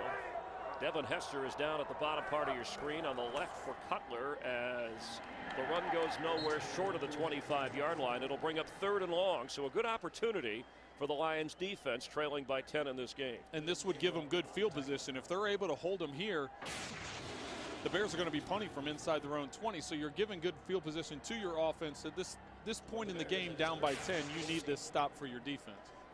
NFL doubleheader weekend, we call that a pop-up in the industry, and Cowboys-Eagles is what most of you will see. That's a little TV term, Trent. You see that slide? That I'm not supposed to comment on it, but you know it's a big game. So I think it'll decide. We need to comment on it. There's a lot going on, a lot of value in that game. Here goes Cutler on 3rd down. They'll try the screen to Forte, and the Lions were ready for it. Excellent defensive play by Anthony Henry from his corner spot, the extra defensive back end. So a punting situation facing Chicago. And Anthony Henry with a great open field tackle. Matt Forte, if he gets around Anthony Henry, he's going to get that first down. Good job by Anthony Henry, the veteran, coming up, wrapping him up, not being able to let him get the first down. So this should counter as good field position for Detroit. Brad Maynard standing inside his 13-yard line, and Dennis Northcutt is back, the veteran receiver and return man for the Lions from the 28 of Detroit, and he goes nowhere. Rod Marinelli, defensive line coach for the Chicago Bears, back here in this building for the first time since being the head coach of the Detroit Lions. 3 years in that position. And looking on as Culpepper runs it to Morris on 1st down. Good discipline by the Bears defense to stay at home there and not bite on that around, which the Lions have done a couple times today. They gave that ball to Aaron Brown a couple times earlier on that around after faking it to the tailback. But good discipline by Lance Briggs and Alex Brown to stay at home. And we just saw Rod Marinelli. So the winless season, the Lions are trying to win their 3rd game of the year. It's important in front of a sellout crowd here at Ford Field to finish strong. Trent, this is a spot where you can't play it safe. They were aggressive on the fake punt. It backfired. But they need 2 scores, trailing here in the 3rd as they run it. So it'll bring up 3rd down for Culpepper. Anthony Adams making the stop. Right, you can't go completely haywire because there was when this possession started 6 minutes to go in the 3rd quarter. It's a 10-point game, but you do have to pick your moments to take those shots, and they have tried to do that in the previous series. The problem is they haven't protected Culpepper, and he's taken sacks for loss, and then all of a sudden you're in a long down and distance. So.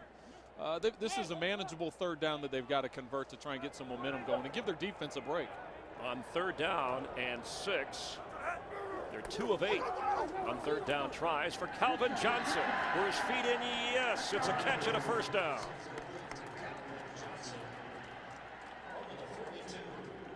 Not the most accurate throw for Dante Culpepper, but this is where the athleticism and the size of Calvin Johnson takes over.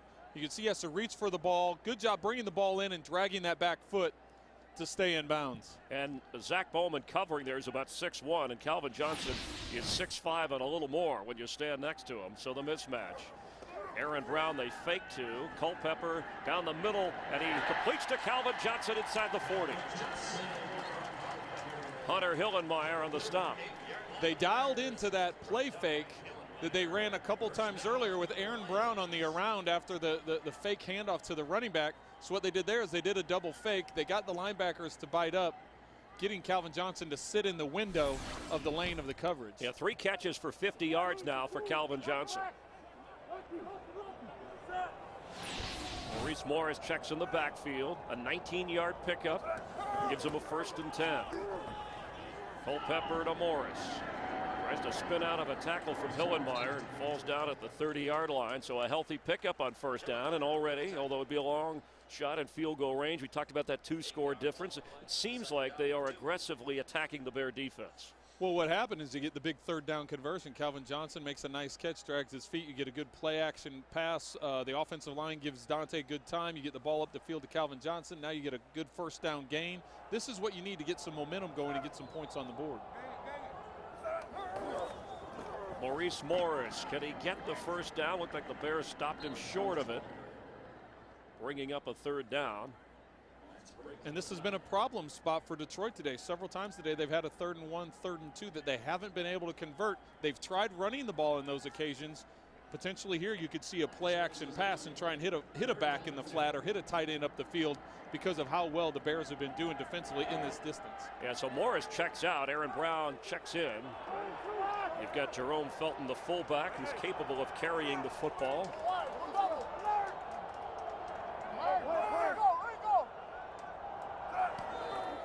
They're going to throw it, and it is for Brown, who gets near the marker, but the ball floated high in the air, and I don't know. You figure they would go for it even if they didn't get the 1st, but it looks like they're going to send out the field goal team. What, are you kidding? Well, you can understand the disappointment in the crowd, but you have to. This is a 10-point game. You get this field goal here, it's all of a sudden a 1-possession game. If you go for it on 4th down and miss, you're still in a two-possession game. So I agree with the call, even though it's not a fan favorite. This makes it a 1-possession game if they're able to convert. So 48-yard attempt for Hanson. He has already hit today. The kick is up there. It's out there, and he hit it. So the Lions get to within 7 with 1:50 to go here in the 3rd quarter. Hanson now 3 for 3. And maybe the fake punt earlier that backfired, Jim Schwartz said, as you just did, Trent, let's take the sure points, and figuring Hanson inside of 50 is sure. As Jason Hanson boots it here. And Hester, they don't kick it away from him from the 5. Does he have room across the 25-yard line, where Jay Cutler and the Bear offense will come back onto the field of play, and there is a penalty flag down. While we get the call, holding, receiving team, number 29. 10-yard penalty, still first down. DJ Moore, a backup corner. That'll really push the Bear offense back. A good opportunity for the Lions. While we're talking about officials, Mike Pereira, and I know you played in the league a long time, Trent Green, the head of NFL officials. He's worked well with us on the television networks to help the audience get a better reading on plays and officiating. And retiring this year, we wish him the best. A happy, healthy retirement. He's done a lot for the NFL over the years. He has done a lot, and being on this side of the field now, getting to know him a little bit and understand the job that these officials do, you give him a lot of credit for getting everybody on the same page. Cutler going deep for Aromashodu, and it was way short of the 50-yard line. Incomplete. It'll bring up 2nd and 10. And I think there's no doubt that Jay Cutler has the arm to make that throw. The pocket collapsed on him. He had no room to step up in the pocket.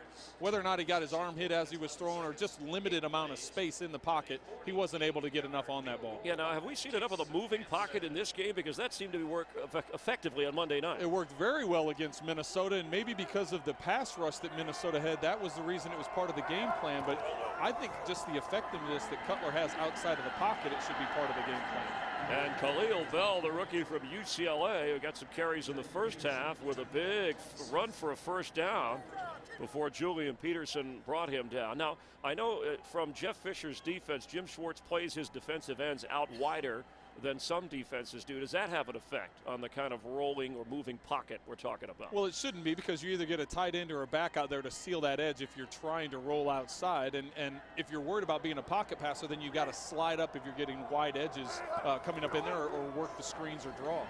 Cutler this time is brought down. He tried to step up in the pocket, but the Lions were there waiting for him, and Jason Hunter from his end spot gobbled him up. 2nd down 13.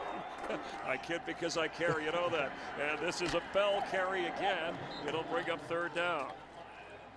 I don't know about the Amsterdam airport, so I got to let you roll on that one. Well, just sometimes security, it's been tightened around the country here.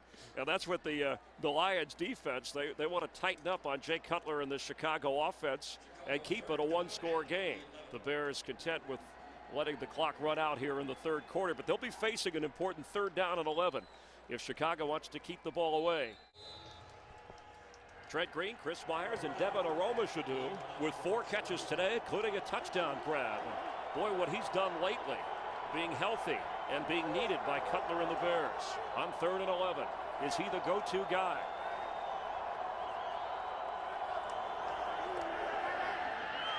Cutler gets rid of it in the direction of Aromashodu.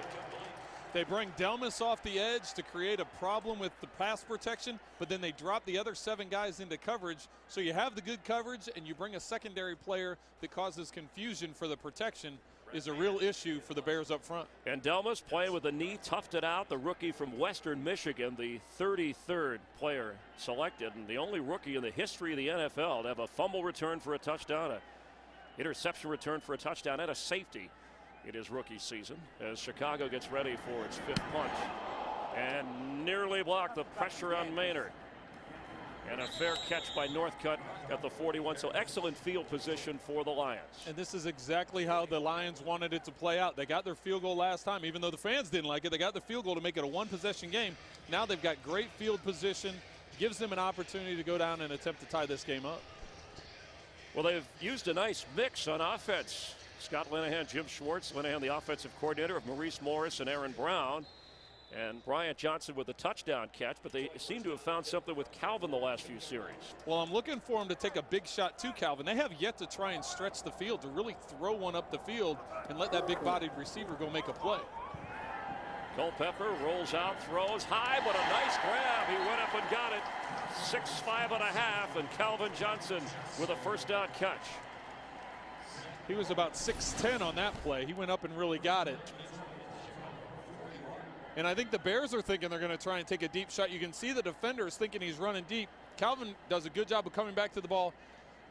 There's nothing you can do about that as a defender. You put the ball that high and you got a guy that big to go grab the ball. Great body control by Calvin Johnson. Strong hands getting the ball.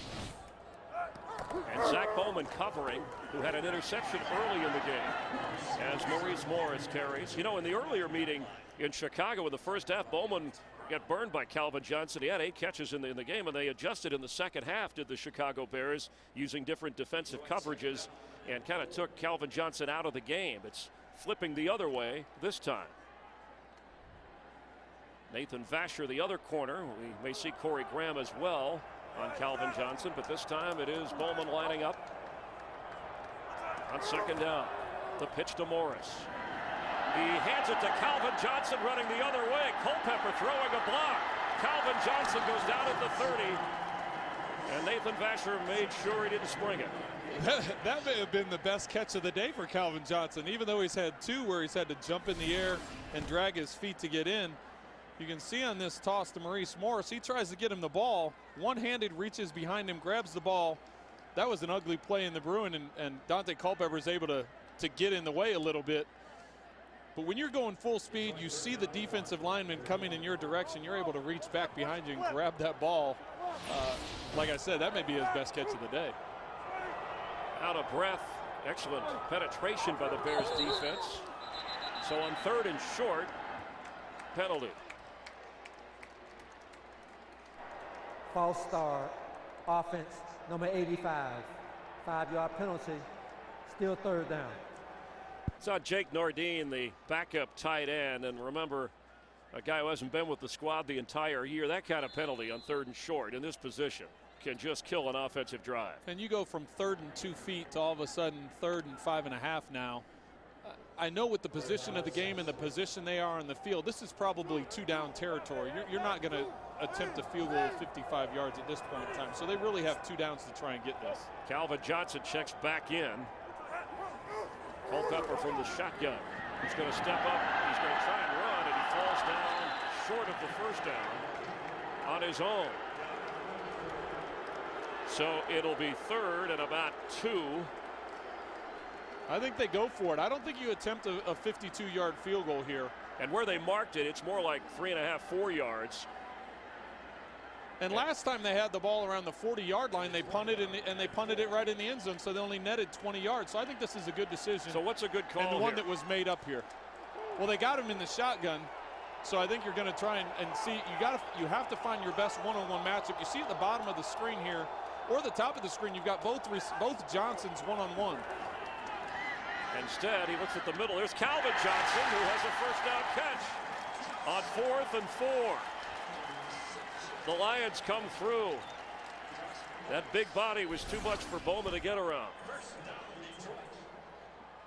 And you can see in the slot, the defender chases the inside slant, which opens up the outside slant to Calvin Johnson.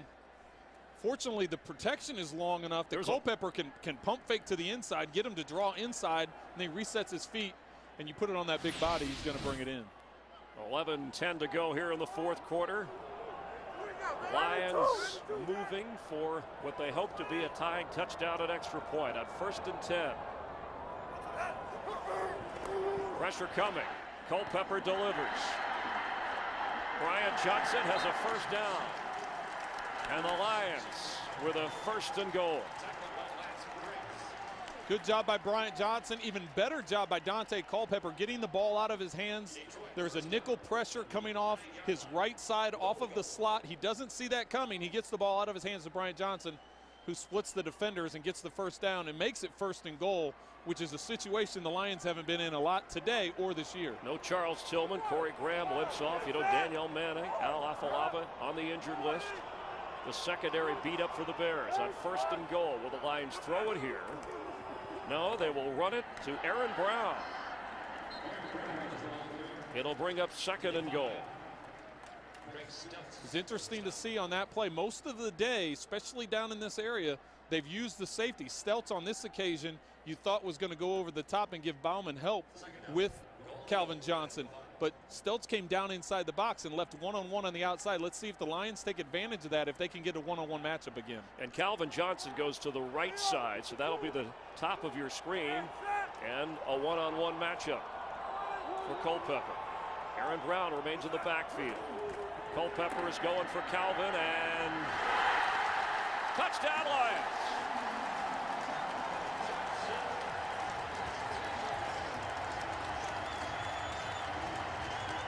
And as soon as you see that one-on-one matchup, the Bears committed 8 guys to the box, leaving the one-on-one matchup.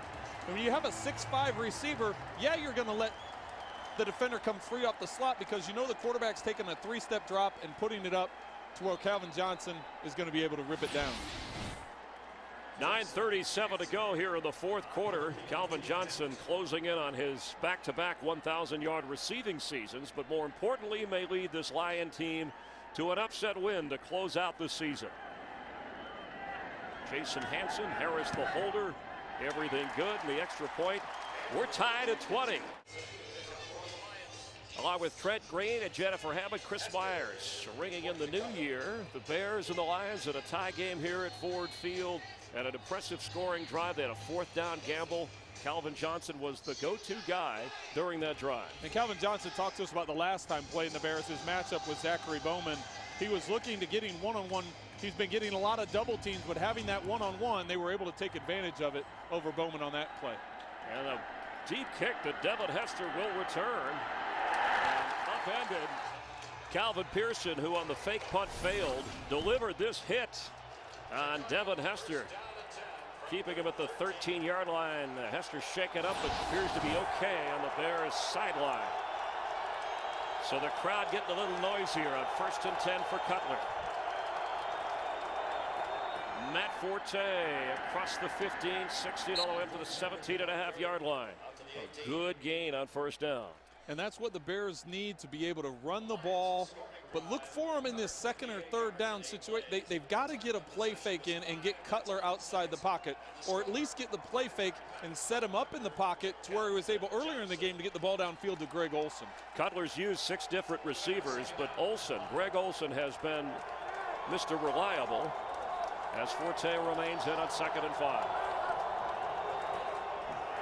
Cutler rolls, throws high and incomplete for Forte. Good pressure by the Lions. And give credit to the Lions defense. Jason Hunter gets up the field. 97, Jason Hunter gets up the field and causes Jay Cutler to throw this ball high.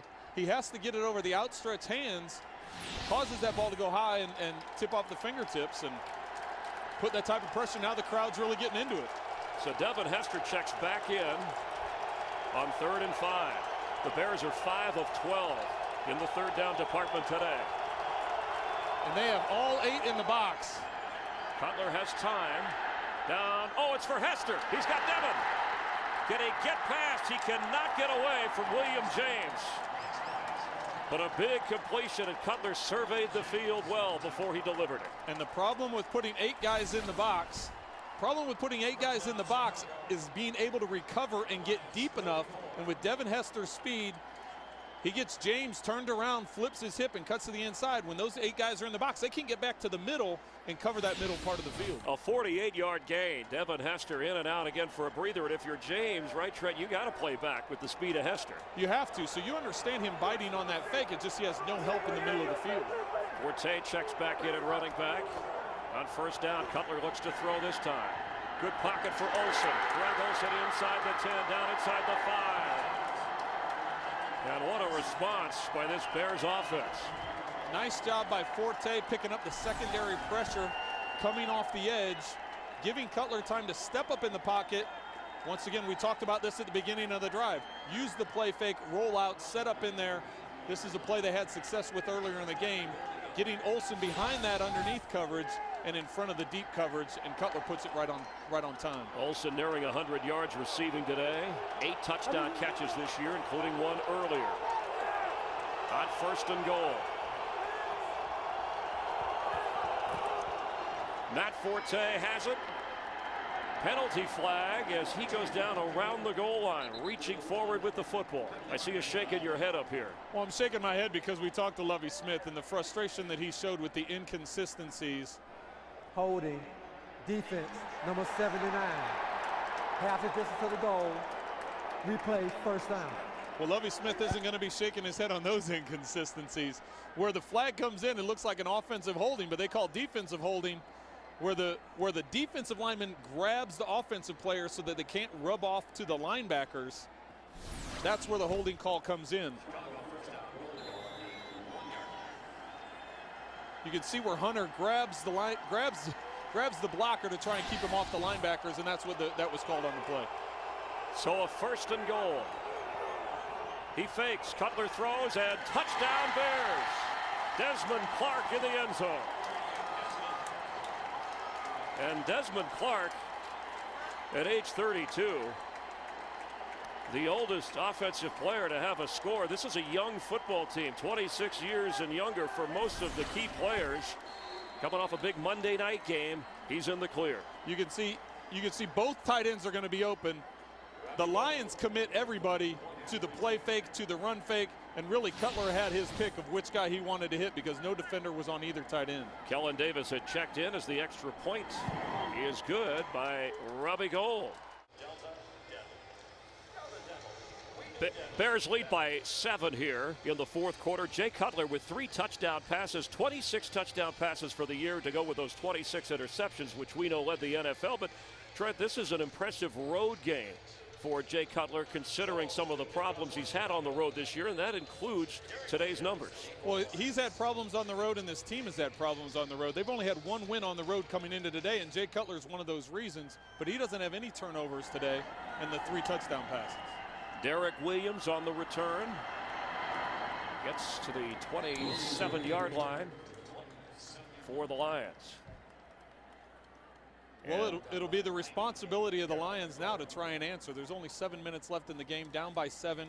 Do what worked for you on the last series. Use the run fake. Run the ball on the inside to set up the run play action. Get the ball to Calvin Johnson, who's able to stretch the field, and they're giving a lot of one-on-one coverage. It'll be interesting to see if the Bears use that same concept or if they go more of a cover 2 look where they give a safety help over the top. Culpepper to throw on 1st down and dumps it off. Just short of the 35-yard line, Maurice Morris. And that was indicative of what it looks like the Bears are going. They're going to make Culpepper be patient and throw the ball down the field. Stelz was up tight, appearing to be an 8-man box. He drops back into coverage. They give the cover 2 so that Bowman has help over the top. That's Culpepper's responsibility to have the patient hit the checkdowns.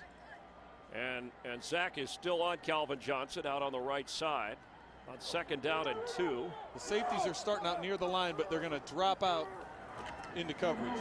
And for a 1st down carry, Morris gets up near the 40-yard line. Josh Bullocks from his safety spot, knocking him down. 6.5 to go in the 4th quarter. And good recognition by Scott Linehan, the offensive coordinator for Detroit, understanding, hey, if these safeties are going to be near the box and try dropping out into coverage to help from a play action standpoint, then let's run the ball.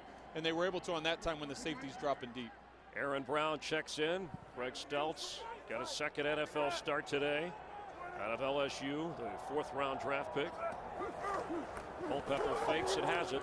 Has time to throw and has to go short underneath. That's his fullback, Jerome Felton. And Jerome Felton all the way down to the 35 of Chicago. And with the inconsistency of the offensive line that Detroit has had this season, this play action fake, you can see the Lions give Culpepper good time. Well, the Bears drop everybody into coverage. Good discipline by Dante once again to hit the check down. And Felton making somebody miss in the open field, able to pick up a big gain. Lance Briggs missed him earlier or slipped on the turf after a 24-yard pickup. So from the 36-yard line of the Bears, trailing by 7. Penalty flag. Looked like somebody jumped for the Lions.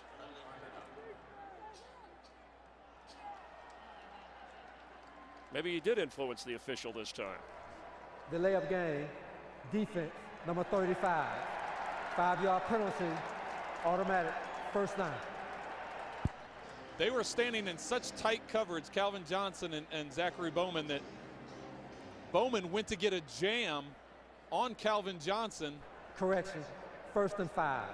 Went to get a jam on Calvin Johnson. Well, the problem is when it's called, you can see it right here, and right before the snap, you'll see Bowman go and try and touch him, and then they call delay a game. I don't know why it's called delay a game and not an encroachment, but they can call it whatever they want. It's a 5-yard penalty. And on 1st down, it'll be another 1st down as Aaron Brown weaves his way down to the 15-yard line. The Lions responding trying for their third win of the year. And responding quickly. They haven't wasted any time getting the ball right down the field, Lions first down moving the ball. at the 14-yard line. Good job by Brian Johnson coming over, blowing up Zachary Bowman. And Aaron Brown making the cutback to pick up another 5 yards. In their earlier meeting, it was to attack Zachary Bowman, and they've done that effectively here in this game. On 1st and 10. Culpepper, end zone. Oh, and Bowman had his hands on it. It was intended for Calvin Johnson. Very dangerous pass by Dante Culpepper. If he had to do that to do all over, if he had that to do all over again, I'm sure he'd want to put that high and on the back line. Instead, he underthrows it and gives Bowman an opportunity to undercut it and almost make the interception. Even on the touchdown catch to Calvin Johnson, it was a ball that wasn't thrown exactly on the right spot by Culpepper, but Johnson adjusted. Here it'll be 2nd and 10. 4:54 to play in the season finale for the Bears and Lions. Who goes out with a roar? Culpepper with time, corner of the end zone, and thrown over the head of Dennis Northcutt. It'll bring up a 3rd down. Good decision, good pocket. There's nobody open. Go throw it away. You're in the red zone. Don't take a sack. There was no room really for him to run and trying to get into a shorter down and distance. It's a good decision to throw it away. They need 10. Is this 2 down, 4 down territory? Do you go for it given the timeouts? Well, they need 10 yards for a 1st down. I think with based on the number of minutes left in the game and the timeouts, I really don't think it's that crucial right now. May depend whether they pick up 8 or 9, but they're hoping for a 1st down, and they're going to talk about it. You got to know if you're in 4 down territory. So maybe that's why the timeout. Scott Linehan, offensive coordinator, with Dante Culpepper to make sure that they know what they're doing next. Well, that may change your decision. If you have your full complement of timeouts, sometimes you can go ahead and kick the field goal knowing you have all your timeouts, and if things are going wrong from a defensive standpoint, you can utilize those timeouts to try and save some clock time. But maybe they've already made the decision, hey, you've got 2 downs to make this 1st down, and they let Dante know that, so he wanted to get in a good play. Coming up on the doubleheader, most of you will see the Eagles and Cowboys. That's our pop-up or elevator, the technical term that just kind of slides up on the screen. But so they need 10 yards for a 1st down. If they get a touchdown, obviously they're down 7. But now with only 2 timeouts, we'll have the 2-minute warning. They're giving the indication that they're going to go for it here, but let's see. I think a lot of it depends on how many yards they get here. If it makes it into a shorter down and distance, they could go for it on 4th. But they're looking to pick up the 1st down or get in the end zone. Bears show as if they will blitz, and here they come. Picked up Culpepper, his own man, and Culpepper on the run for the end zone. Overthrew. Oh, he had Calvin Johnson. He had him open. It was a great job by Dante stepping up in the pocket, finding some room. He ran out of the pocket, and everyone reacted thinking he was going to take off and run. But he had Calvin Johnson. That's one that Dante's going to be kicking himself for because he had an opportunity for a touchdown there. But you can see Detroit is answering by going out, and they're going to kick the field. 4th and 10 isn't as manageable as if it was a 4th and 2 situation. So Jason Hanson, who has been good every time they've called on him, can he go 4 for 4? A 32-yard try. Clean snap, hold, and kick, and he is right on target. For the Bears, their 3rd straight season of not going to the playoffs, and for the Lions, just hoping to start the decade off right, but Culpepper missed on this one. And it's a missed opportunity. Good job by Dante shuffling in the pocket, but he's got a lane to keep that ball low. He doesn't have to throw the ball high. From the angle I was at, I thought he threw it high because there was a defender there that he had to try dropping it over to get to that back line. But you could see Steltz, who was in the slot, bite up on Dante running and gave him a lane to make that throw. Can Hester give the Bears position to put the game away? Excellent coverage on the special teams. Knocked out at the 15-yard line. Calvin Pearson again making the play, and we have an injured player on the field for the Lions, and it is Calvin Pearson. As Jay Cutler comes in, trying to seal this one for Chicago. And this is, you look at his play, you talk about the consistency that he's had today. You talk about the consistency that he had last week. This is what the Bears have expected. And this is going to be, when you talk about a 4-minute drill in the 4th quarter with a lead, This is what, as an offensive line, as an offensive group, you've got to be able to run the ball from a quarterback standpoint. You've got to have completions and keep the ball in bounds. And those are all things that you want to communicate in the huddle to try and make the Lions force them to use their timeouts. Calvin Pearson getting up and limping off. Very popular player. This is how he got hurt. He's the one who has been delivering tough hits on Devin Hester, so kind of sliding into his own man. Through last year's winless season, Calvin Pearson was one of the more reliable, steady performers. 66% of this Detroit Lions roster is different, Trent, from last year, and they're playing that way. And there'll be even more turnover this offseason with the young team that they're trying to develop. Forte carries. Penalty flag as he is stopped short of the 25-yard line. They're going to get Detroit with defensive holding again, which is unusual. Holding, defense, number 79. 5-yard penalty, automatic, first down. That's on rookie Sammy Hill. The league made an emphasis of that rule a couple of years ago because offensive linemen were complaining about the number of defensive linemen that were holding them and not getting up to the linebacker. So there has been an emphasis on that was pointed out. To see it twice in one game, let alone back-to-back series, is very rare. And Jim Schwartz, defensive-minded coach all those years in Tennessee, as the coordinator, upset about that. Louis Delmas is out of the game. Anthony Henry in at safety for the Lions as Forte carries again. And Anthony Henry made the stop from that safety position. You know, Jim Schwartz, with the economics degree from Georgetown, said that this guy was his top defensive player through the course of the year, likes the defensive players he has in place at each layer. Sammy Hill on the defensive line. You've talked about DeAndre Levy at the linebacker spot. And, of course, Delmas at the safety position. Something to build on for the future. All rookies who have contributed greatly. Can they stop the Bears here on 2nd and 4? There is Levy looking in. Forte. First down Bears. Breaks across midfield. Still on his feet. What a run by Matt Forte. Not only is it a big run from the amount of yardage he got and the fact that now they're in the red zone, but his ability to stay in bounds and cut back, his vision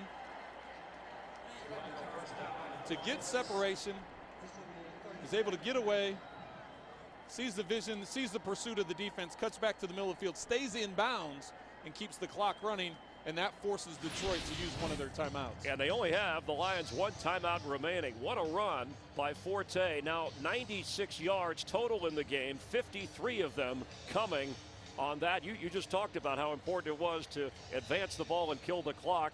And now, of course, you're in scoring position as well. And now they've really advanced the ball because now they are in scoring position. If you're able to get a touchdown, then you potentially put this game out of reach. It's up to the Detroit defense now to hold them to a field goal, which is what they were doing in the first half. Now in the second half, Chicago has been converting these situations for touchdowns. Detroit's got to be able to hold them to a field goal. And the handoff again to Forte. Why not go to the guy with the hot hand as the clock is stopped. Jason McKee, the fullback, is hurt. The Bears, with 2 timeouts here,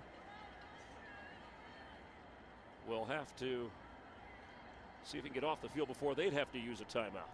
And once again, it's one of those situations, and you see it all the time. We saw it earlier in the game as well. When you have players that are in contact and engaged with another player, and you're in a pile and people fall into the back of your legs, that is one of the biggest concern, I know, for offensive linemen and for fullbacks. Take a look at what happened. When bodies fall into the back of your legs, and you can see right there the whole pile falling into the back of McKee's leg and getting pinned underneath him. And the only listed fullback active for this game, of course, Adrian Peterson. We've seen Khalil Bell carry the ball, the rookie from UCLA, but Matt Forte has been money on the ground here in the second half. And 3 touchdown passes in the air for Jay Cutler today, and no turnovers. So 16 rushes, 101 yards officially for Matt Forte. On 2nd and 8, Bell checks in. And has room to run forward. As the Clock hits 3:02, and the Lions will use their last timeout. They'll still have the 2-minute warning.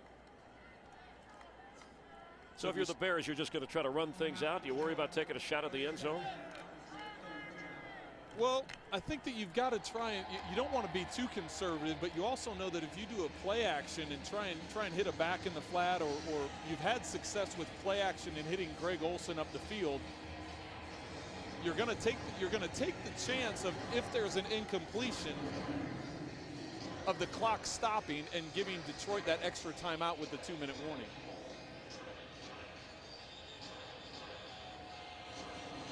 So 3:02 to go, and it's only a 4-point lead. So you make a good point. If you settle for a field goal, you're the Bears, and you leave some time left.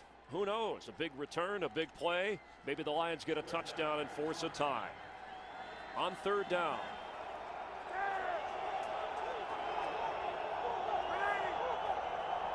And we welcome those of you who watch the Giants and Vikings on 3rd and 5. Cutler for the end zone, and he has Devin Aromashodu for the 2nd time today. They have hooked up for a touchdown. The 4th touchdown pass of this game for Jay Cutler. And that's what I like seeing Jay Cutler, how they utilize Jay Cutler is get the play fake, get the rollout, get him outside of the pocket where he feels comfortable. If the back's not open in the flat, don't force anything down the field, but he has Devin Aromashodu one-on-one in the end zone. Aromashodu is going to come up and run an out route, and Cutler does a good job of putting the ball in a place that either Devin's going to catch it for a touchdown or it's incomplete and you've got a field goal. Great job by Cutler.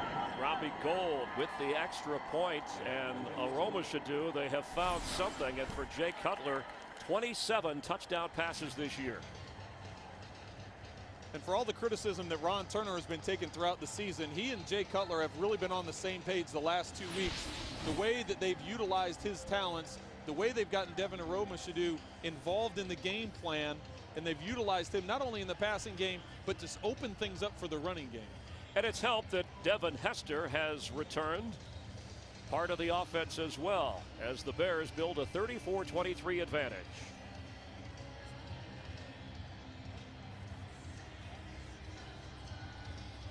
And we welcome those of you who've been watching the Tampa Bay Buccaneers and Atlanta Falcons. Happy New Year. Trent Green, Chris Myers, our entire crew here. Those of you earlier who had joined us from the Giants-Vikings broadcast.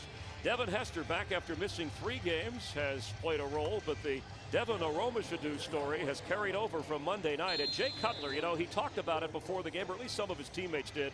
Much was made of his 26 interceptions, worst in the NFL. They said, we want to get him more touchdowns than picks for the entire year, and that's where he stands. Derek Williams on the return, and he gets across the 25-yard line. They went toe-to-toe. The ball come out on the end of that. Looked like it was loose. Let's see what the official rules if he was down. No timeouts remaining for the Lions.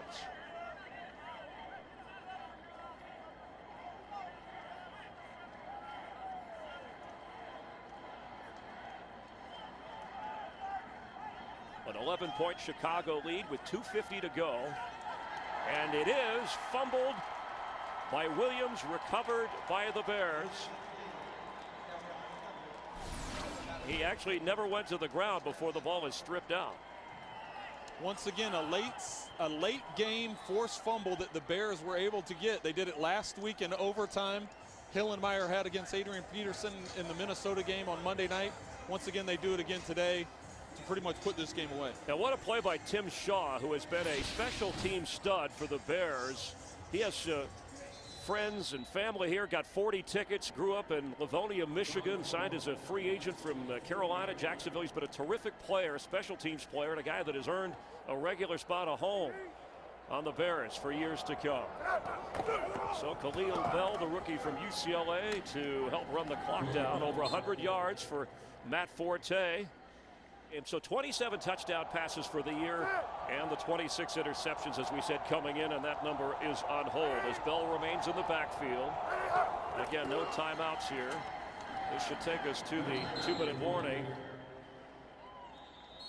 We have reached the 2-minute mark here at Ford Field. The Lions battled into a 20-all tie before Jay Cutler and the Bears responded to build an 11-point lead. No timeouts left for Detroit. On 3rd down and 7. And Bell carries. Stops short of the first down. So the Bears can either let the clock run, they can try and kick another field goal. And if you joined us a little bit late, we talked about the performance of Jay Cutler, and Matt Forte got the running game going, a big 50-yard plus run in the second half. This is the second week in a row that the Bears have been able to get over 100 yards rushing, and having that balance and being able to take some of that pressure off of Jay Cutler, off of the offensive line.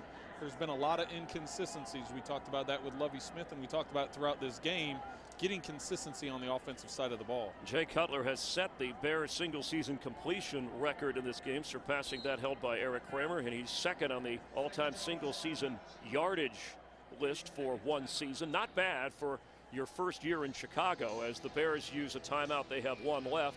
We'll talk about Lovie's future, which is up in the air, but Jay Cutler, it seems, with Aroma Shadu or whatever they found in these last 2 weeks, you can carry that over into next year.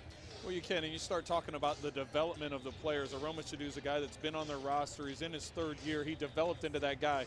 Jay Cutler's been talking about him for the last few weeks, getting him more involved, and you see what's happened these last 4 games with Devin Aroma Shadu, getting him involved and finding those young weapons that he can start putting together with Matt Forte, with Devin Hester, with Earl Bennett, with Johnny Knox when he's healthy. They're putting a foundation together.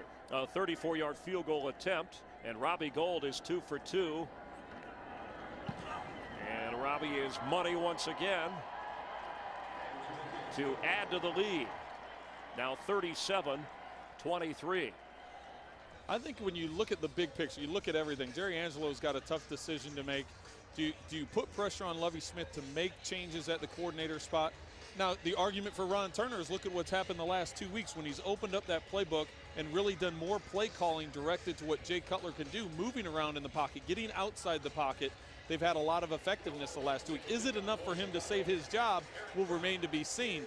But I think Lovie Smith, I think you give him another year. Yes, he's had some up and down years in Chicago, but you look at the number of injuries they've had and the foundation they have in place, this is a team that should be doing much better than what they're doing. Aaron Brown back on the return for the Lions. And Aaron Brown gets through. Can Robbie Gould stop him? He spins past Gould, falls down inside the 37-yard line. Joaquin Iglesias, the rookie receiver from Oklahoma, kept Aaron Brown from going to the end zone. And Detroit's going to have to take a quick hit here on this return. Aaron Brown has great vision. Good job by his blockers. Missed tackle by the Bears. Aaron Brown gets it into position. Detroit's got to take a shot at the end zone quick because they've got to try an onside kick and then get the ball back again if they want any chance of it. 53-yard kickoff return by Brown. Culpepper's gone the whole way. Drew Stanton, his backup. Remember Matthew Stafford's surgery this week. He is the man of the future for the Lions as Culpepper has time and throws for the end zone, and Stelz back there, almost intercepted. As for the Lions, we know Matthew Stafford is their quarterback of the future. I'm impressed, and you and I got to do the first game that Jim Schwartz did as a head coach when they lost to the Saints on opening day. I like the pieces that are in place. Are you confident that Jim Schwartz has this franchise really with a direction for the first time in a lot of years? Well, I think that he talked about building that foundation, and we've talked recently about the pieces that are in place on the defensive side of the ball. Louis Delmas at free safety, DeAndre Levy at middle linebacker, and Sammy Hill being a solid person at all 3 levels. And then the offensive side of the ball, you mentioned Stafford and Brandon Pettigrew, the tight end, who's on IR as well. Northcutt with the catch, and Calvin Johnson, who has been able to really have a terrific season because of the injury at quarterback and no one else really stepping up on offense. And that's what amazes people even more is you look at him and the numbers that he's able to put up with the rotating quarterbacks with no second or third receiver or consistent second or third receiver. It really puts pressure on him as a player, and he continues to step up and make plays like he did today. Brian Johnson with the first down catch. Brian Johnson had a touchdown catch earlier in the game as Culpepper will spike the ball. 17 seconds remaining here, down by 2 touchdowns. And at running back, you know, Detroit, Kevin Smith had been running well, running hard before his injury. It's an area where the Lions may need to look. The Rams will have the #1 draft choice unless they opt to trade it, losing today to San Francisco in St. Louis. So the Lions will get an opportunity to draft another terrific player, and they've done well in the last couple of drafts. And that's what Coach Schwartz has said that they're real pleased with, is the last 2 draft classes, how those guys have panned out, how they've performed, and the ability of the young players to step up, and they've gotten playing experience this year. Out of bounds with 12 seconds left. A sold-out crowd here at Ford Field to close the year. I know some Bears fans came. It's about a 5-hour drive. But an entertaining game. And if you're a Lions fan, from 0-16, at least a couple of wins in the right direction. If you're a Bears fan, you were thinking playoffs when you got Jay Cutler. I think there's enough here, Trent, as you talked about. You add a couple of players through the draft, keep people healthy, that the Bears can contend for the playoffs, finishing this up with their 7th win, provided they hold on. From the shotgun, Culpepper completes. That's Will Heller, his tight end. Clock continues to run. Will they get one more shot at the end zone? And no. Time runs out on the Lions. And the 160th meeting. The great history of the Bears and Lions, division rivals through the years.